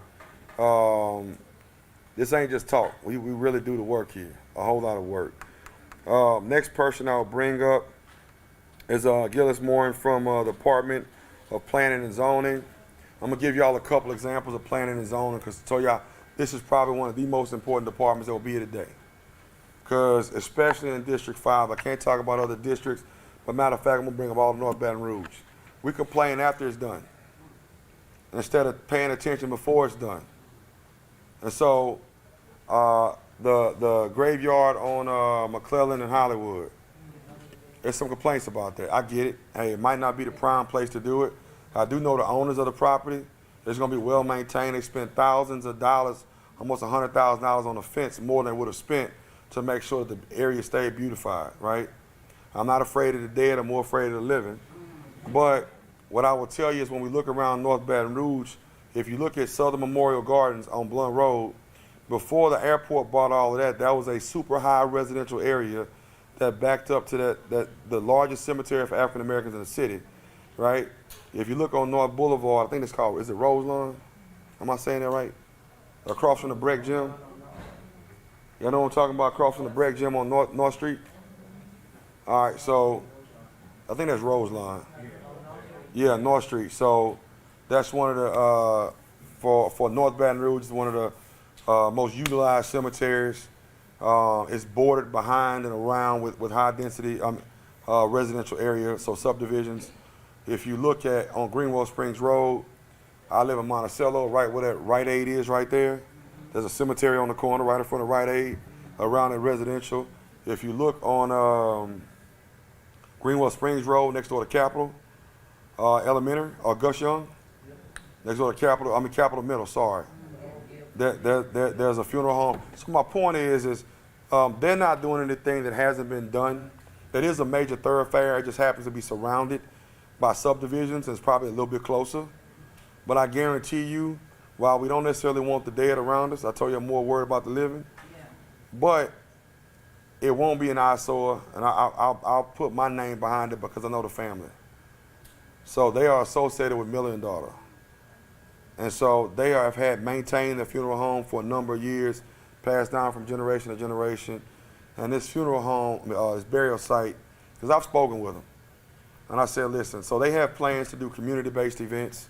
They want to be an asset, not a liability to the community. They want to provide affordable resources, no different than a nursing home, where we can have things around our community where we can access our loved ones, both on earth and in heaven, so they can go visit, right? Because we don't have any inner city anymore. They're all maxed out. So that was their goal, to provide a resource, not a hindrance. And I believe it just all depends on how you look at it. I'm not here to fight for them. I've had several conversations and expressed community concern and told them they needed to have a community engagement about it. They're committed to do that. So I believe the first one will be around April. They have a back-to-school thing that they're doing because they want to be a partner and not a hindrance to the community. Also, the Forensic Psychiatric Hospital in Glen Oaks, right? It's zoned for a hospital right now. 36 beds. If it was zoned for 50 to 118 beds, there will be absolutely nothing we could do about it to stop that project from coming. Nothing. Because zoning matters. So if you don't want it around your house, you have got to stay engaged in the legislative process to know how to come speak up for your community, rally your community members, and let the city know what you want and what you don't want. Because we put out public notices about everything. It's against the law not to. So just stay informed. Follow me on social media. We post some of the meetings and other things. So I'll bring them up, planning and zoning. Thank you, Councilman. I also wanted to say hello to April. Hey, April. He had actually acknowledged you. But I kind of wanted to talk about some of the things we do. My name is Gillis Morin. I'm the Assistant Director of the Planning Office. He mentioned public notice. So whenever, there's a public hearing item that comes to our office, Thanks. We are required to notify the public and put notice in the newspaper, but there are additional things that we do. So we also send out notice to HOAs that are in close proximity to the proposed development. If y'all aren't registered or have an active HOA, contact me and we could get your name into our system, and we'll send out notice to you if there's a project coming within 300 feet of your neighborhood. There's also a way, if you go to our website, you can register to our agenda system. Whenever a new agenda is published, if you're registered, you'll get notified. And that's pretty much the day after a project comes into our office. That's approximately a month and a half prior to the public hearing, so you have plenty of time to get the information you need to make a decision about what's coming. Some other things we do, we're mandated by the state of Louisiana to I guess, implement the master plan for Baton Rouge. That's our job, and we are currently underway with a 5-year update. The original plan was adopted in 2011. We did the first 5-year update in 2018. It was a little late because of the floods of 2016, but now we're doing the second 5-year update. We're going to have a lot of public meetings all throughout the parish. We haven't finalized those dates yet, but that'll be done sometime the next month or so. Whenever those are done, I'll contact each council office and give them those dates, times, and locations so that you can attend the meetings. We need a good community is a community that is really planned by the people in it. So we really need your input as we update that plan to make sure that your areas are addressed, your concerns are addressed, and we don't leave anybody out. Some other things we do, we handle subdivision of land. We work with the Department of Development with regards to that. We handle zoning in the parish. That's an important thing that the councilman mentioned. We handle historic preservation in East Baton Rouge Parish, complete streets, and we have a couple economic development programs that we handle in our department. It's brownfields, restoration tax abatements in enterprise zones. The brownfields program is a complicated one, but when you see blighted property, it may be because somebody perceives it to be contaminated or it's actually contaminated. That perception or that actual contamination prevents somebody from purchasing it, because if they purchase it and find out that it's contaminated, they have to pay for the cleanup. If somebody reaches out to us before it's purchased, we can actually provide funding to do assessments to determine whether it's contaminated, and if it is, help clean it up so that when you do buy it, you don't have that kind of hanging over you. What else? Sorry to jump around, but about the notification, we also created a neighborhood registry on our website that you can go and draw kind of the boundary of your neighborhood and enter contact information. And again, whenever there's a project in that neighborhood, you'll get notification prior to the public hearing. So that's about it. Are there any questions? I mean, it's a lot, but we're kind of pressed on time, so I try to go quick.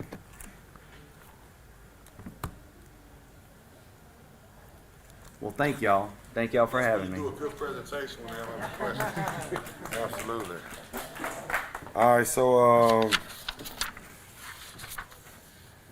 I'm gonna tell you, we made a mistake because we've had some recent changes within our administration, and so we have an interim director of the Department of Environmental Services here, Mr. Adam Smith, and I'm gonna tell y'all what that means for y'all. He handles anything that stinks. So landfill, wastewater, the gases in the sewers themselves, the Republic Waste contract. So we govern that, even though Republic Waste is a major component of making Baton Rouge great. They report to Adam Smith and his department in DES. So I'll bring Adam up, and then we'll segue into Sharon Mann with Republic Waste. Thank you, Councilman. Can't explain it any better than that. Like you said, sewer and garbage is mainly what we focus on. I did look on the sewer cave-ins. We've really been trying to focus on getting those sewer cave-ins taken care of. Here in 70805, we've got about 12 of them left that we need to resolve. And then district-wide, we've got about 30 of them. But really been focusing on trying to get those resolved. The main thing that we've got going on right now is the new solid waste contract. The new contract was effective March 1st. We're going through a two-phase transition period. First one is through the end of May, and you're not going to notice a whole lot of difference in that first transition period. Your garbage collection days are going to be the same. The main difference is that during that time period, we're going to have a new out-of-cart contractor. So Richard's Disposal is going to work under Republic as a subcontractor, and they're going to start working on those routes during that time. We're still going to have twice a week garbage. It's going to be 6 days a week, just like we have right now. You're going to have once a week recycling, 6 days a week, just like we have now. And then also the out-of-cart collection services is going to be the same thing. During the second phase of the transition period, that's when we're going to go from recycling 6 days a week to recycling 5 days a week. So your recycle pickup day may or may not change. I don't think we know that yet, right? We do? I do. But Okay. we will Okay. give notification. But during that first transition phase, you're going to be hearing a lot from Republic. You're going to be hearing a lot from us. If your day is changing, we're going to be blasting it out there. Social media, through the councilman's office, through HOAs, press releases, all that good stuff. We're going to make sure that everybody's aware that, hey, if your recycling day changes, you're going to know about it. The other thing that's going to change later on, not right now, but later on, is the same thing. Out of cart, it's going to go from 6 days a week to 5 days a week. So your collection day for out of cart could change as well. Again, we're going to be putting that information out there through various forms so that everybody is aware that if it's picked up on a Tuesday right now, it may be on a different day later on. We'll get that information out to you. So, I know that was quick. Do you have any questions? Yes, ma'am. So you're telling me that they're still doing recycle collections? Yes, ma'am. Okay, but they're not doing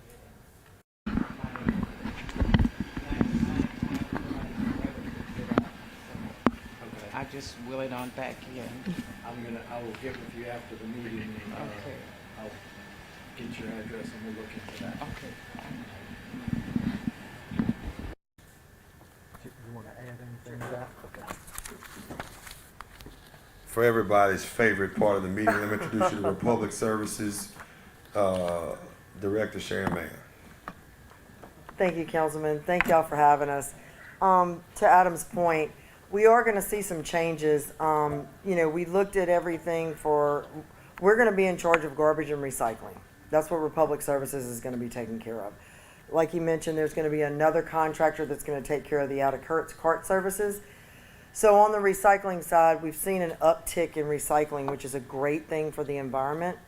So what we talked about, a year ago, we already looked at, and we may not go to only 5 days a week. We may have to say 6 days a week so we can make sure that everybody is able to, on the increases, and everybody gets the service that they're paying for.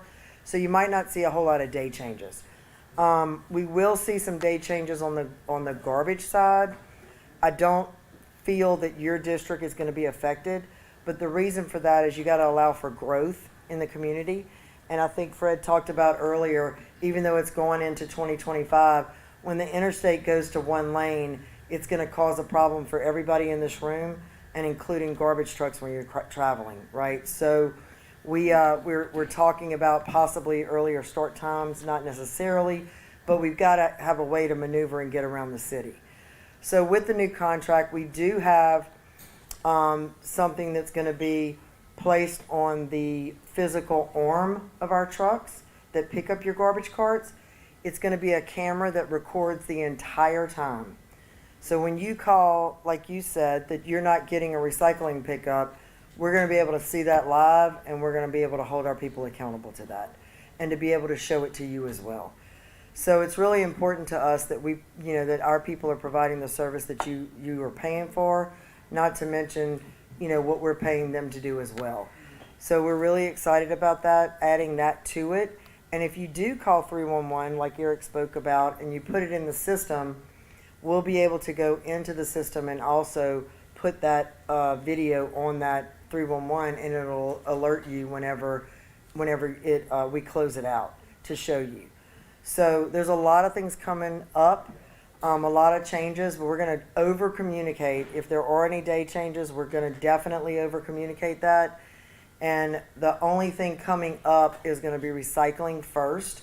If there are any day changes, we're going to do that for June 1st, but everything else is going to stay the same. Any other changes that are coming about aren't going to happen until September 1. And from our side, on the Republic side, where garbage and recycling are what we're going to be handling, the only thing that could possibly change is going to be days, just by us balancing the route so that we can maneuver and put less homes on routes so we can ensure that people are getting the service that they are supposed to get. And you had spoken about having to put your stuff on the sidewalk. I'm not aware of that. I'd like to get your information, because we don't want you to block the sidewalk. Now, unless it's a sidewalk, there's not many, but there's a couple of areas in Baton Rouge that the sidewalks are really, really wide, and our arm can't physically reach over the sidewalk, but there's not a whole lot of those areas. So I'd be interested to talk to you about where that is. And also, just to let you know, I'm looking at Councilman Hurst. He does a lot for the community. He really does. And we are proud to help participate in that. You've got this Brookstown cleanup coming up, and our people really do want to volunteer. And about 25% of our employees that work for us, out of the 300 that work for Republic Services, live in your district. So that's a really high number, and they take a lot of passion in that. So they want to participate in these cleanups, and we do that all free of charge because we want to be part of the community, and that's the stuff we'd like to do. It's a lot of fun for us to do that and to ensure that we're cleaning up the community. Now, I want to explain kind of illegal dumping, because I get a lot of questions on that. So if you've got an abandoned house and people are using it as a dumping ground and they're putting those big trash piles in front of it, please report that to 311. And if it goes to blight, and Rachel does a really good job of saying, okay, this wasn't the person that owned the home that's part of the blighted property. It's people coming from outside the neighborhood or inside the neighborhood that are dumping on the property because they don't want to put it in front of their home. And a lot of times we will help and service those areas. But she will definitely slap my hand if I go pick up something in front of a blighted house that they're currently in litigation through court, that we're not supposed to touch it. So, a lot of times when people call in, like, I'll give you a perfect example. Not too long ago, I'm coming down the interstate, and I look over right before you get to the airline exit, that park that's right under the interstate, right next to airline, somebody had dumped probably 2 trailer loads of tires and just dumped them. So we saw it, and we went out and we picked it up. And this was about a month ago. Literally 2 weeks later, they were right there.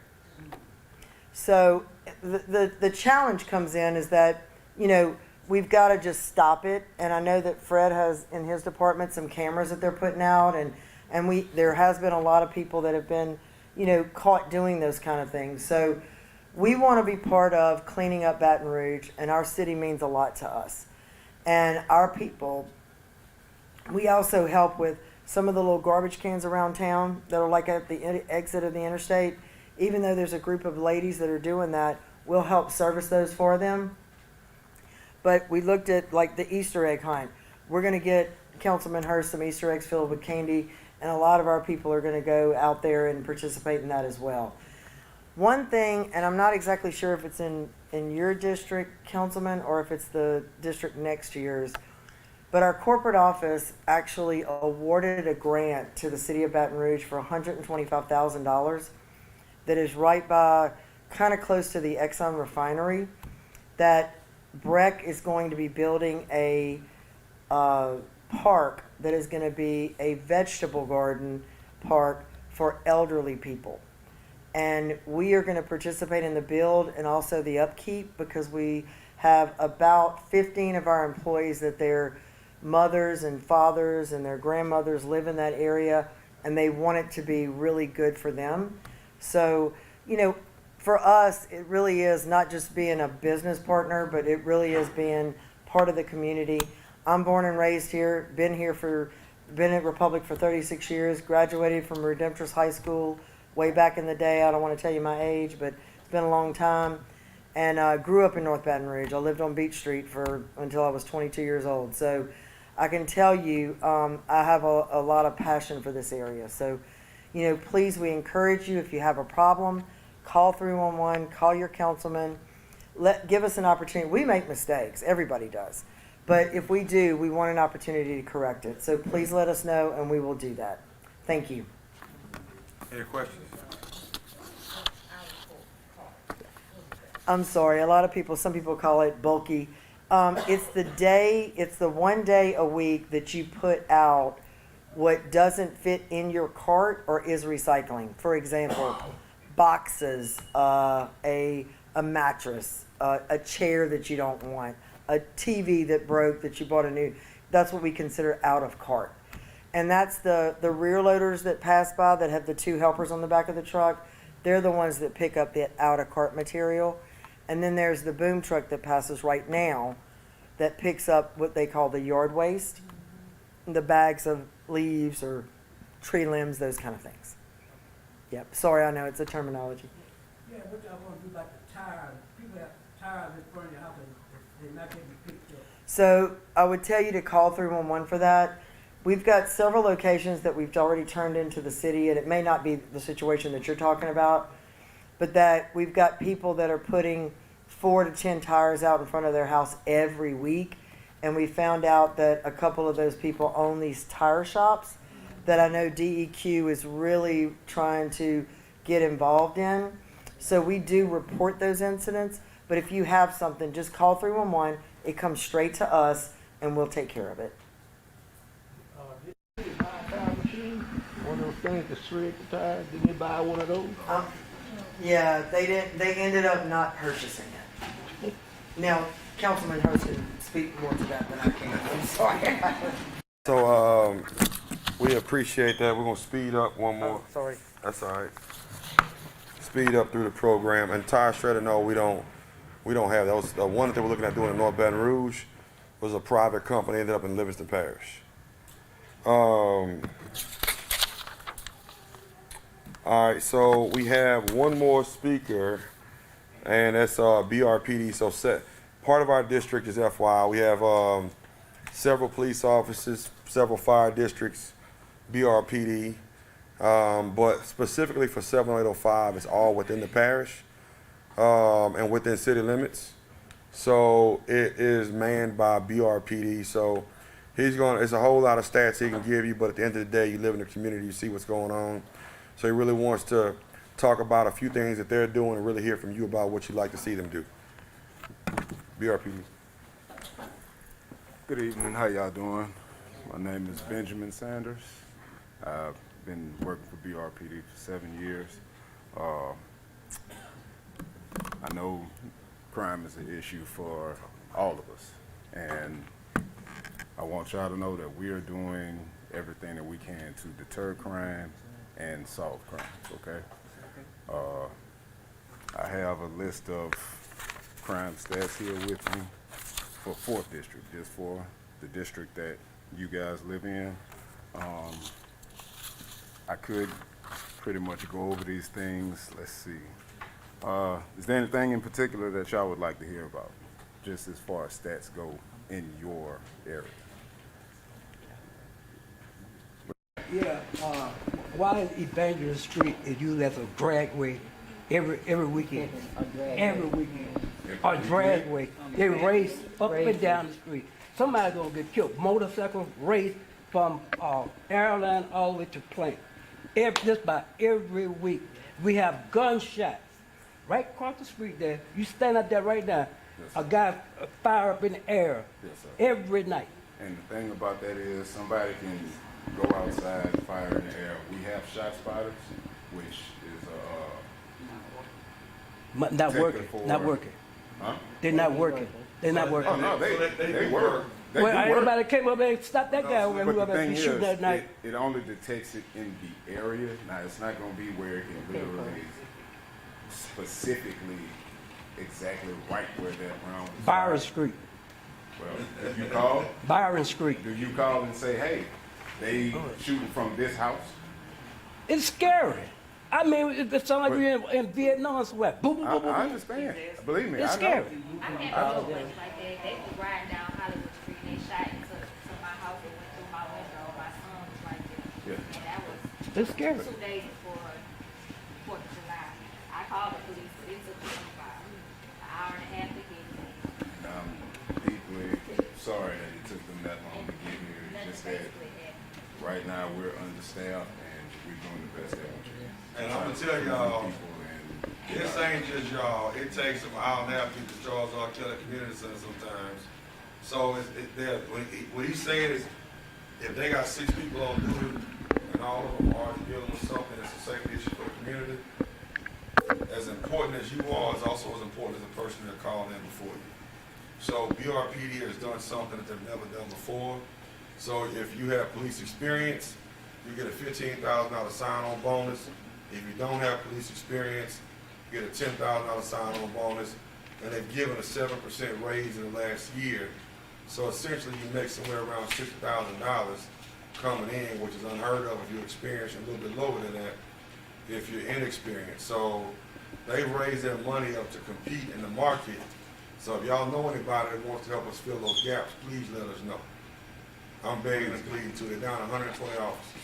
And I know that y'all have a lot more questions, and I will give y'all my personal email, so therefore y'all can send your questions, concerns, comments, anything directly to me, because I will be attending a lot more of these meetings, okay? I just got back to the 4th district area. I worked in 2nd district for several years, and I grew up in this area. So I take it kind of personal in this area myself, okay?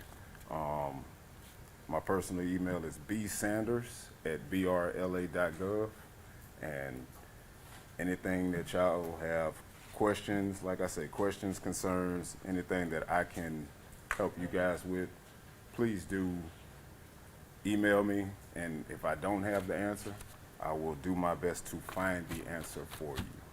Okay. B. B is in boy. Sanders, SANDERS @brla.gov. And this is a great time to plug the Delmont and Brookstown area crime prevention and improvement districts, which starts off as a neighborhood association. So I'm gonna ask Hannah to raise her hand, who is the president of the Delmont area neighborhood association. We are still working to build the Brookstown and get them plugged in with the city. I know we have Miss Johnny, we have Miss Hope, but we're gonna need more people in the Brookstown area. We have Reverend Joseph, who I'm volunteering him right now, but we also have Tyra Banks, and we're looking to really build both of them. Because what's gonna happen is people that are working hard to take care of those areas now are great, but as soon as the money comes, everybody's gonna want to tell you what to do with it, be on the board, and tell you what you should have done, shoulda, woulda, couldas. And we ask you to get involved now to help us plan for it versus coming on the back end Like we just talked about being reactive versus proactive. Proactive is get involved today. Reactive is now that we have some money, I want to do something. Well, we have people who are doing something when you didn't have money. So we're going to make sure that those people still are active and have a voice in their community. And also, you guys will see a more higher police presence in this area.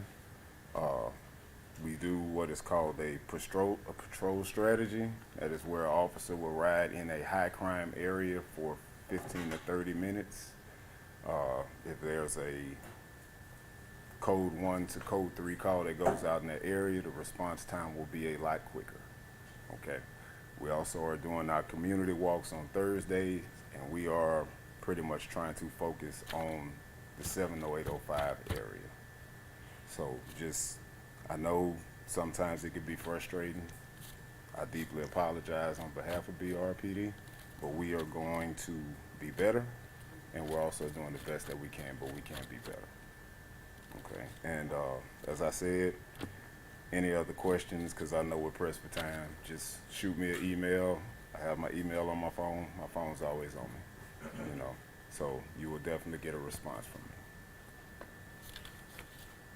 All right, look, y'all, I miss one. Y'all give a round of applause. They put their life on the line for us every day. And although we complain about what we don't get, I can tell you what we do have is people that care about our community that wear a badge that you won't put on. Because we're down 120 officers right now. So if you want one, I guarantee you I can get you one. All right. But when you do go into those crime improvement areas, the extra duty that they have to pay to make sure they can have a great lifestyle for their families can be in your neighborhood. Because now you control the dollars, so you control the patrols as well. So that's where we take the power back into the community with these crime prevention and improvement districts. And there was one person that's really important. I'll tell you how important they are, because there's 3 people, 3 areas primarily that focus on trash in our city. There's Department of Development that focus on blight and homes. It's Department of Environmental Services that focuses on, and this is what I want you to know. If it doesn't have a water meter, Republic is not going to pick it up. You pay your trash bill on what? Your water bill, right? So if it's a vacant lot, don't call Republic. It's not their responsibility. I had to learn all of this. I went on a ride with Republic. They were like, not ours, not ours, belongs to maintenance, belongs to Department of Development. So if it's in a public right-of-way, then it's our job to maintain that area. And that's where formerly Reginald Broomfield, he's on leave for a year. And we have interim director Stephen Johnson taking over, but they deal with public property. They deal with pothole repairs, the ditches that need to be cut. So this is a really important part of the city. So this is our first meeting. We're waiting on responses to put the agenda together. We'll adjust them for the next 2. But I want to respect everybody and thank them for their time. So this is Maintenance Director Stephen Johnson.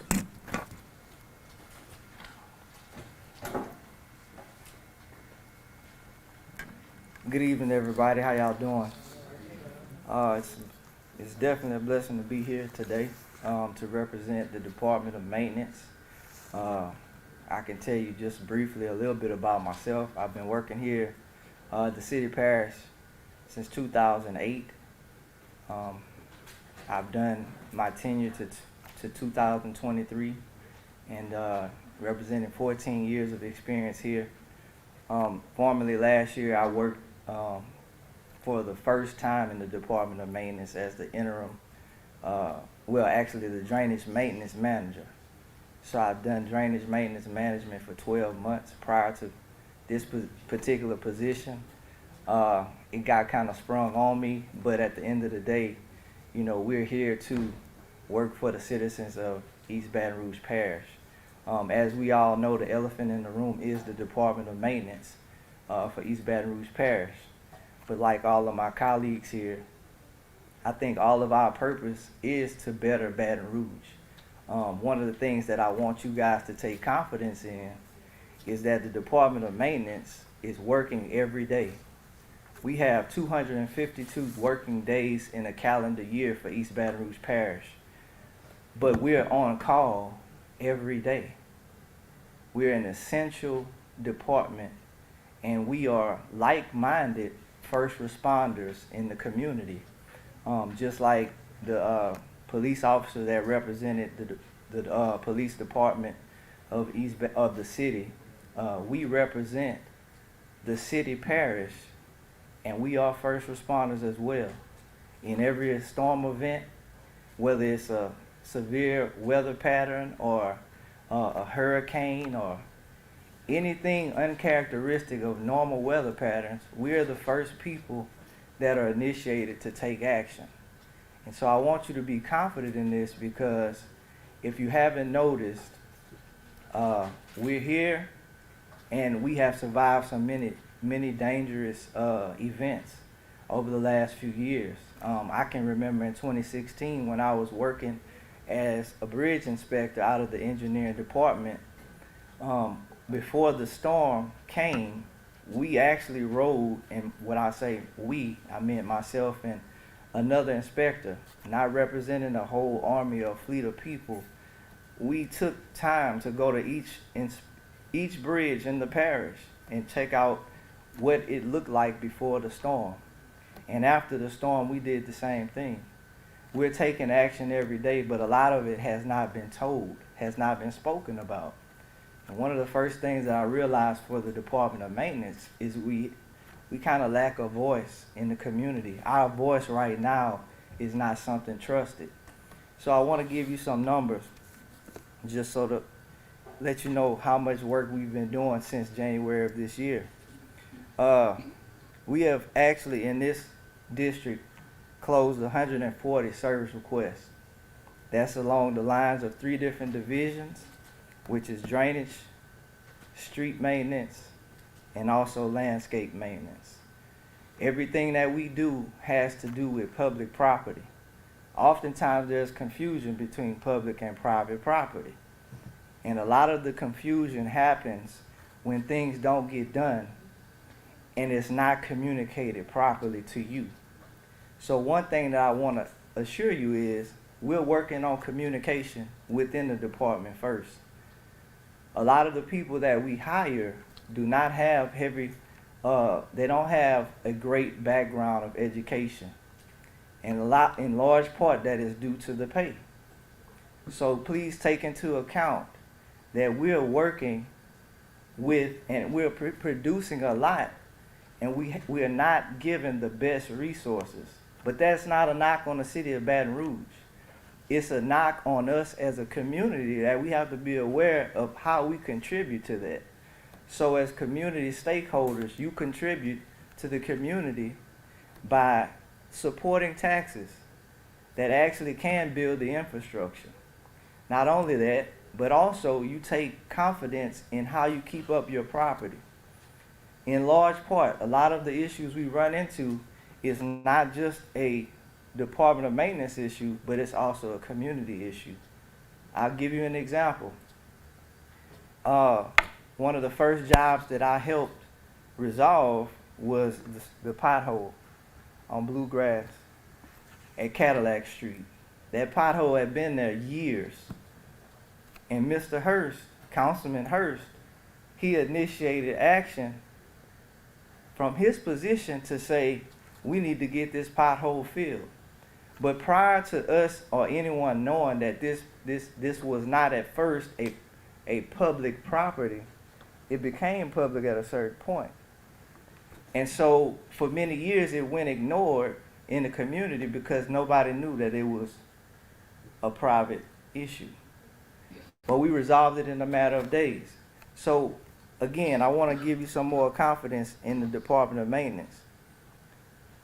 Just in this district alone, we're closing out at least 2 service requests a day based on the numbers that I gave you. That's 73 days, having done 140 service requests. That comes about to two service requests a day. From 2021, January 2021, to where we are today, the Department of Maintenance closed 9,000 service requests. That's 325 days we closed 9,000 service requests. But nobody knows those numbers. So in large part, the frustration builds because it's not been so communicated in a transparent way. I want to also give you confidence in this. When we host parades, and they are sometimes sponsored by the mayor, and sometimes they are privately sponsored parades in the downtown area. Spanish Town Parade that just happened a few weeks ago. The amount of trash that we had to clean up in 3 days amounted to 40,000 tons of trash. That is 20 tons of trash that the Department of Maintenance with city parish tax dollars, we responsibly took care of the matter and took it to the landfill. And we cleaned the streets, and if you ride down River Road or you ride through downtown, you don't see that trash anymore. Because we have to take action weeks before a parade happens. We're meeting every day. I get up and I start my day at 6:30. And today we're around 8 something. But we're working hard. I'm just one of them. How many people do we have staff? We have today 238 field positions, and I have 54 vacancies. So collectively, that's 292 people producing that amount of work. And be mindful of this, that many people that were a part of a great regime of working class people in the Department of Maintenance, they're funneling out. And a lot of they're taking with them is a huge amount of experience. So you can help in your community by creating awareness for these vacancies. For bright young people, let them know that working for the city parish is not a bad job. I graduated from Southern University in 2008 with an engineering degree. I am not a professional engineer, but I do respect engineering. And we have some great engineers that work for the city of Baton Rouge. And a lot of them are working very, very hard to take care of problems that have pre-existed and predated us. So please don't leave this meeting thinking that we're not at work, because we are.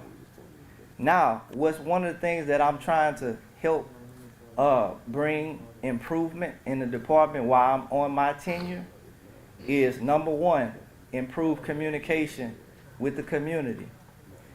I've experienced too many situations where I go out and I perform an actual inspection with my inspectors. And what happens is, when we go out, the homeowner is shocked that even a person with my title is going to be on site to talk. To me, that's a tragedy, because you should have confidence that all of these people in administration are paying attention to your problems. And I think in large part, we may only see just through our own personal lens and not consider the whole big picture. The last thing I want to say, just to give you more confidence, is that I learned this just this week. We were sitting down and we had a parade operations meeting with Pat Shingleton. The St. Patrick's Day parade is this weekend. Big week for the Department of Maintenance. Among all the things that has to happen, we're the ones that are integrated into that activity to clean up, and we have to prioritize certain tasks. We have to cut limbs at a certain clearance to make it safe for the passage of the floats. Not only do we have to do that, we have to actually stage crews out on the roadways to stop to put blockers in front of the storm drains, so that the beads and all of the things that the parade throws out doesn't go into the storm drains. And this is preparation that happens from the week or weeks before this even happens. So I want you to be confident in that and know this. We're the #1 state litter pickup department in Louisiana. It took us 3 days to clean that 40,000 pounds of trash. So please take that in consideration. And also know this, and this is my time. But all of the issues that were spoken of tonight, your issue, I think it was another lady that was here, all of these issues will be addressed. You have every right to come see me after this meeting. We can talk about your service request and we can get to where we need to be. And so that's my time. Thank you. Now, I gotta pick on Stephen. He is actually a Baptist pastor. Y'all normally say, and as I close, and they got 5 more minutes and say, and as I come to a close again. But I want to thank y'all for coming. I tell you, I believe in quality, not necessarily quantity. And I know that whoever's here today cares about their community. And they're in the fight with us, not against us, because y'all came in with a positive attitude, wanting to see 70805 be the best place to live, work, and play. And that's what we're here to do as well. We know sometimes we take a beating because we all are imperfect, right? We fail every day. We talked about that earlier. It's not about if you fail, it's about how you learn from those failed attempts to not be a failure. You don't quit. See, quitting is failing, is being a failure. Learning from those mistakes is how you achieve success and create best practices and processes. You don't know what to do until you do it, right? And so we give our best every day. So if y'all could give the crew a round of applause, I want to thank them for being here. And I do want to harp on Republic Waste and Waste Management, who was here earlier. They are true community partners. I mean, community. Even before they got the new contract, they brought us out there, showed us the new trucks that they're ordering that are coming in, and how they won't blow trash all over the interstates and other things. So they are making that investment to ensure that Baton Rouge is a cleaner city, right? And we still fight every day. I'm fighting for street sweepers right now. I'm gonna point that at Steve, and Adam Smith is interim, and well, Fred Rayford too, because Vince Latino was not here. But we talked about $2.1 million was gonna cost to get city street sweepers. I don't care. Y'all pay for it. Would you rather have clean streets for $2.1 million? Sounds like a lot of money, but a city parish is not on a billion plus budget that we have. $2.1 million in the city is pennies to make sure that our streets look good. And that'll clean our entire parish. So those are the things that we fight for. And then I hear other parts of town saying we don't need them. I was like, well, I'll take your street sweepers on my side of town, because we definitely need them. So I will tell you, I'm not afraid to ruffle feathers. Oh, Fred's gone. But Fred always looks at me at the council meetings like, there he goes. So one thing that I did recently is I fought for a pay study. I'm gonna pick on Adam Smith for a minute. Not his fault, but we had the wastewater treatment. So where all your toilet stuff goes, right? They clean it out, they make it not smell, and then they send it to the rivers and other places. But we outsourced to another company for about $11 million for the first year, and about a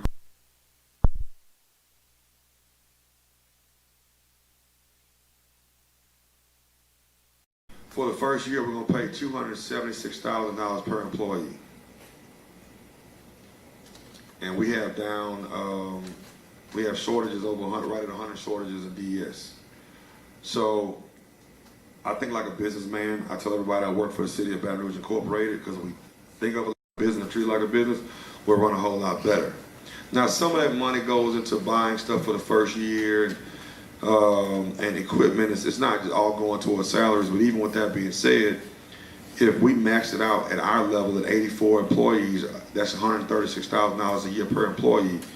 The way corporations work is they max out at 6% match on 401k, so that's $6,000, about $1,000 a month for benefits, so that's $18,000 a year, which still leaves about $18,000 left over that can be put towards buying equipment. And even if we went a little bit further, and we went to $28,000, it's still $90,000 per year to fill those positions. And I sat there in the city council and I asked the former director, Rick Spear, if we had $100,000 per position, how many could you fill? He said every last one of them. And I said, this is why I've been fighting for an HR pay study, so that we can redo how we pay our employees, because pension is tearing down the city and our ability to attract people. The baby boomer generation is gone. We're not trying to take away pensions from the ones that have them, but generation X, Y, and Z that might be there 3 to 5 years. They're coming to get experience and to find another job. So how do we rework our city government to attract and retain talent? So I am all over the board of trying to streamline, cut costs, and do those types of things to make Baton Rouge better. I'm gonna ruffle some feathers, because when you mess with the money, you ruffle feathers, right? So I'm gonna ruffle some contractors in the process, and I might be the most disliked person in city government for the people that make it go round, but I wanna be liked by the people that put me in office for protecting and serving and doing the right things by you. That's all that matters to me. So I'm gonna fight every day. Our office is gonna fight every day. Our extended team in the community center, our extended team and our community partners are here to work, and accountability across the board for the department heads. And I tell everybody, if we treat it like a company, a lot of people in city parish really have to step up to the plate when they're at their jobs. And so I'm direct about it. And these are some great people up here. I love working with them. But we have to make sure we do stuff in an efficient and timely manner. It shouldn't take 2 weeks, 4 weeks for some stuff. Some stuff that takes 4 months should take 2 weeks, right? And how do we get more efficient at what we do to make sure that you have what you need as a citizen in our parish? So again, thank you for coming. This was live streamed. Will it stay on the, so it'll stay on the Facebook page as a live streamed event. You can go back and look at yourself, how handsome and beautiful y'all are standing here today. Here's some of that content, share it with your neighbor. And we'll live stream again, but we're not going to take feedback from the live stream, because if you want to ask questions, you got to be here. Thank y'all so much for your time, and get some sandwiches and chips or drinks before you go. And if you want to talk to anybody up here, they'll be here for a couple of minutes afterwards.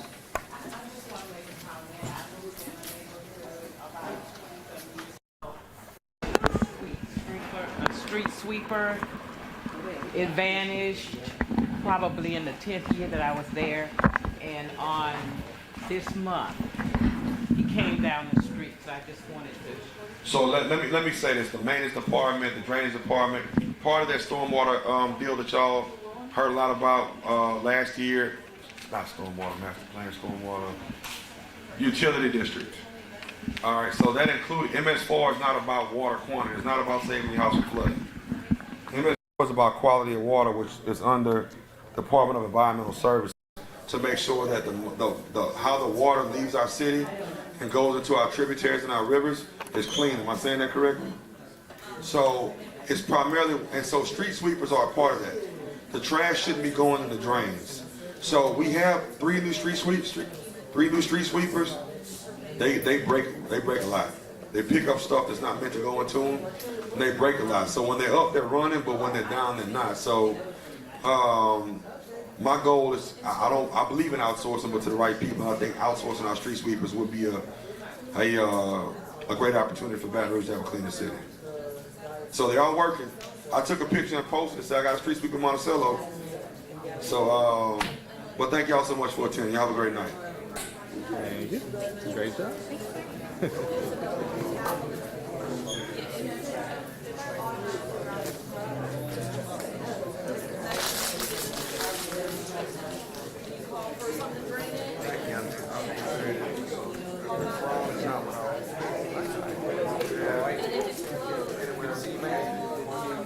Right.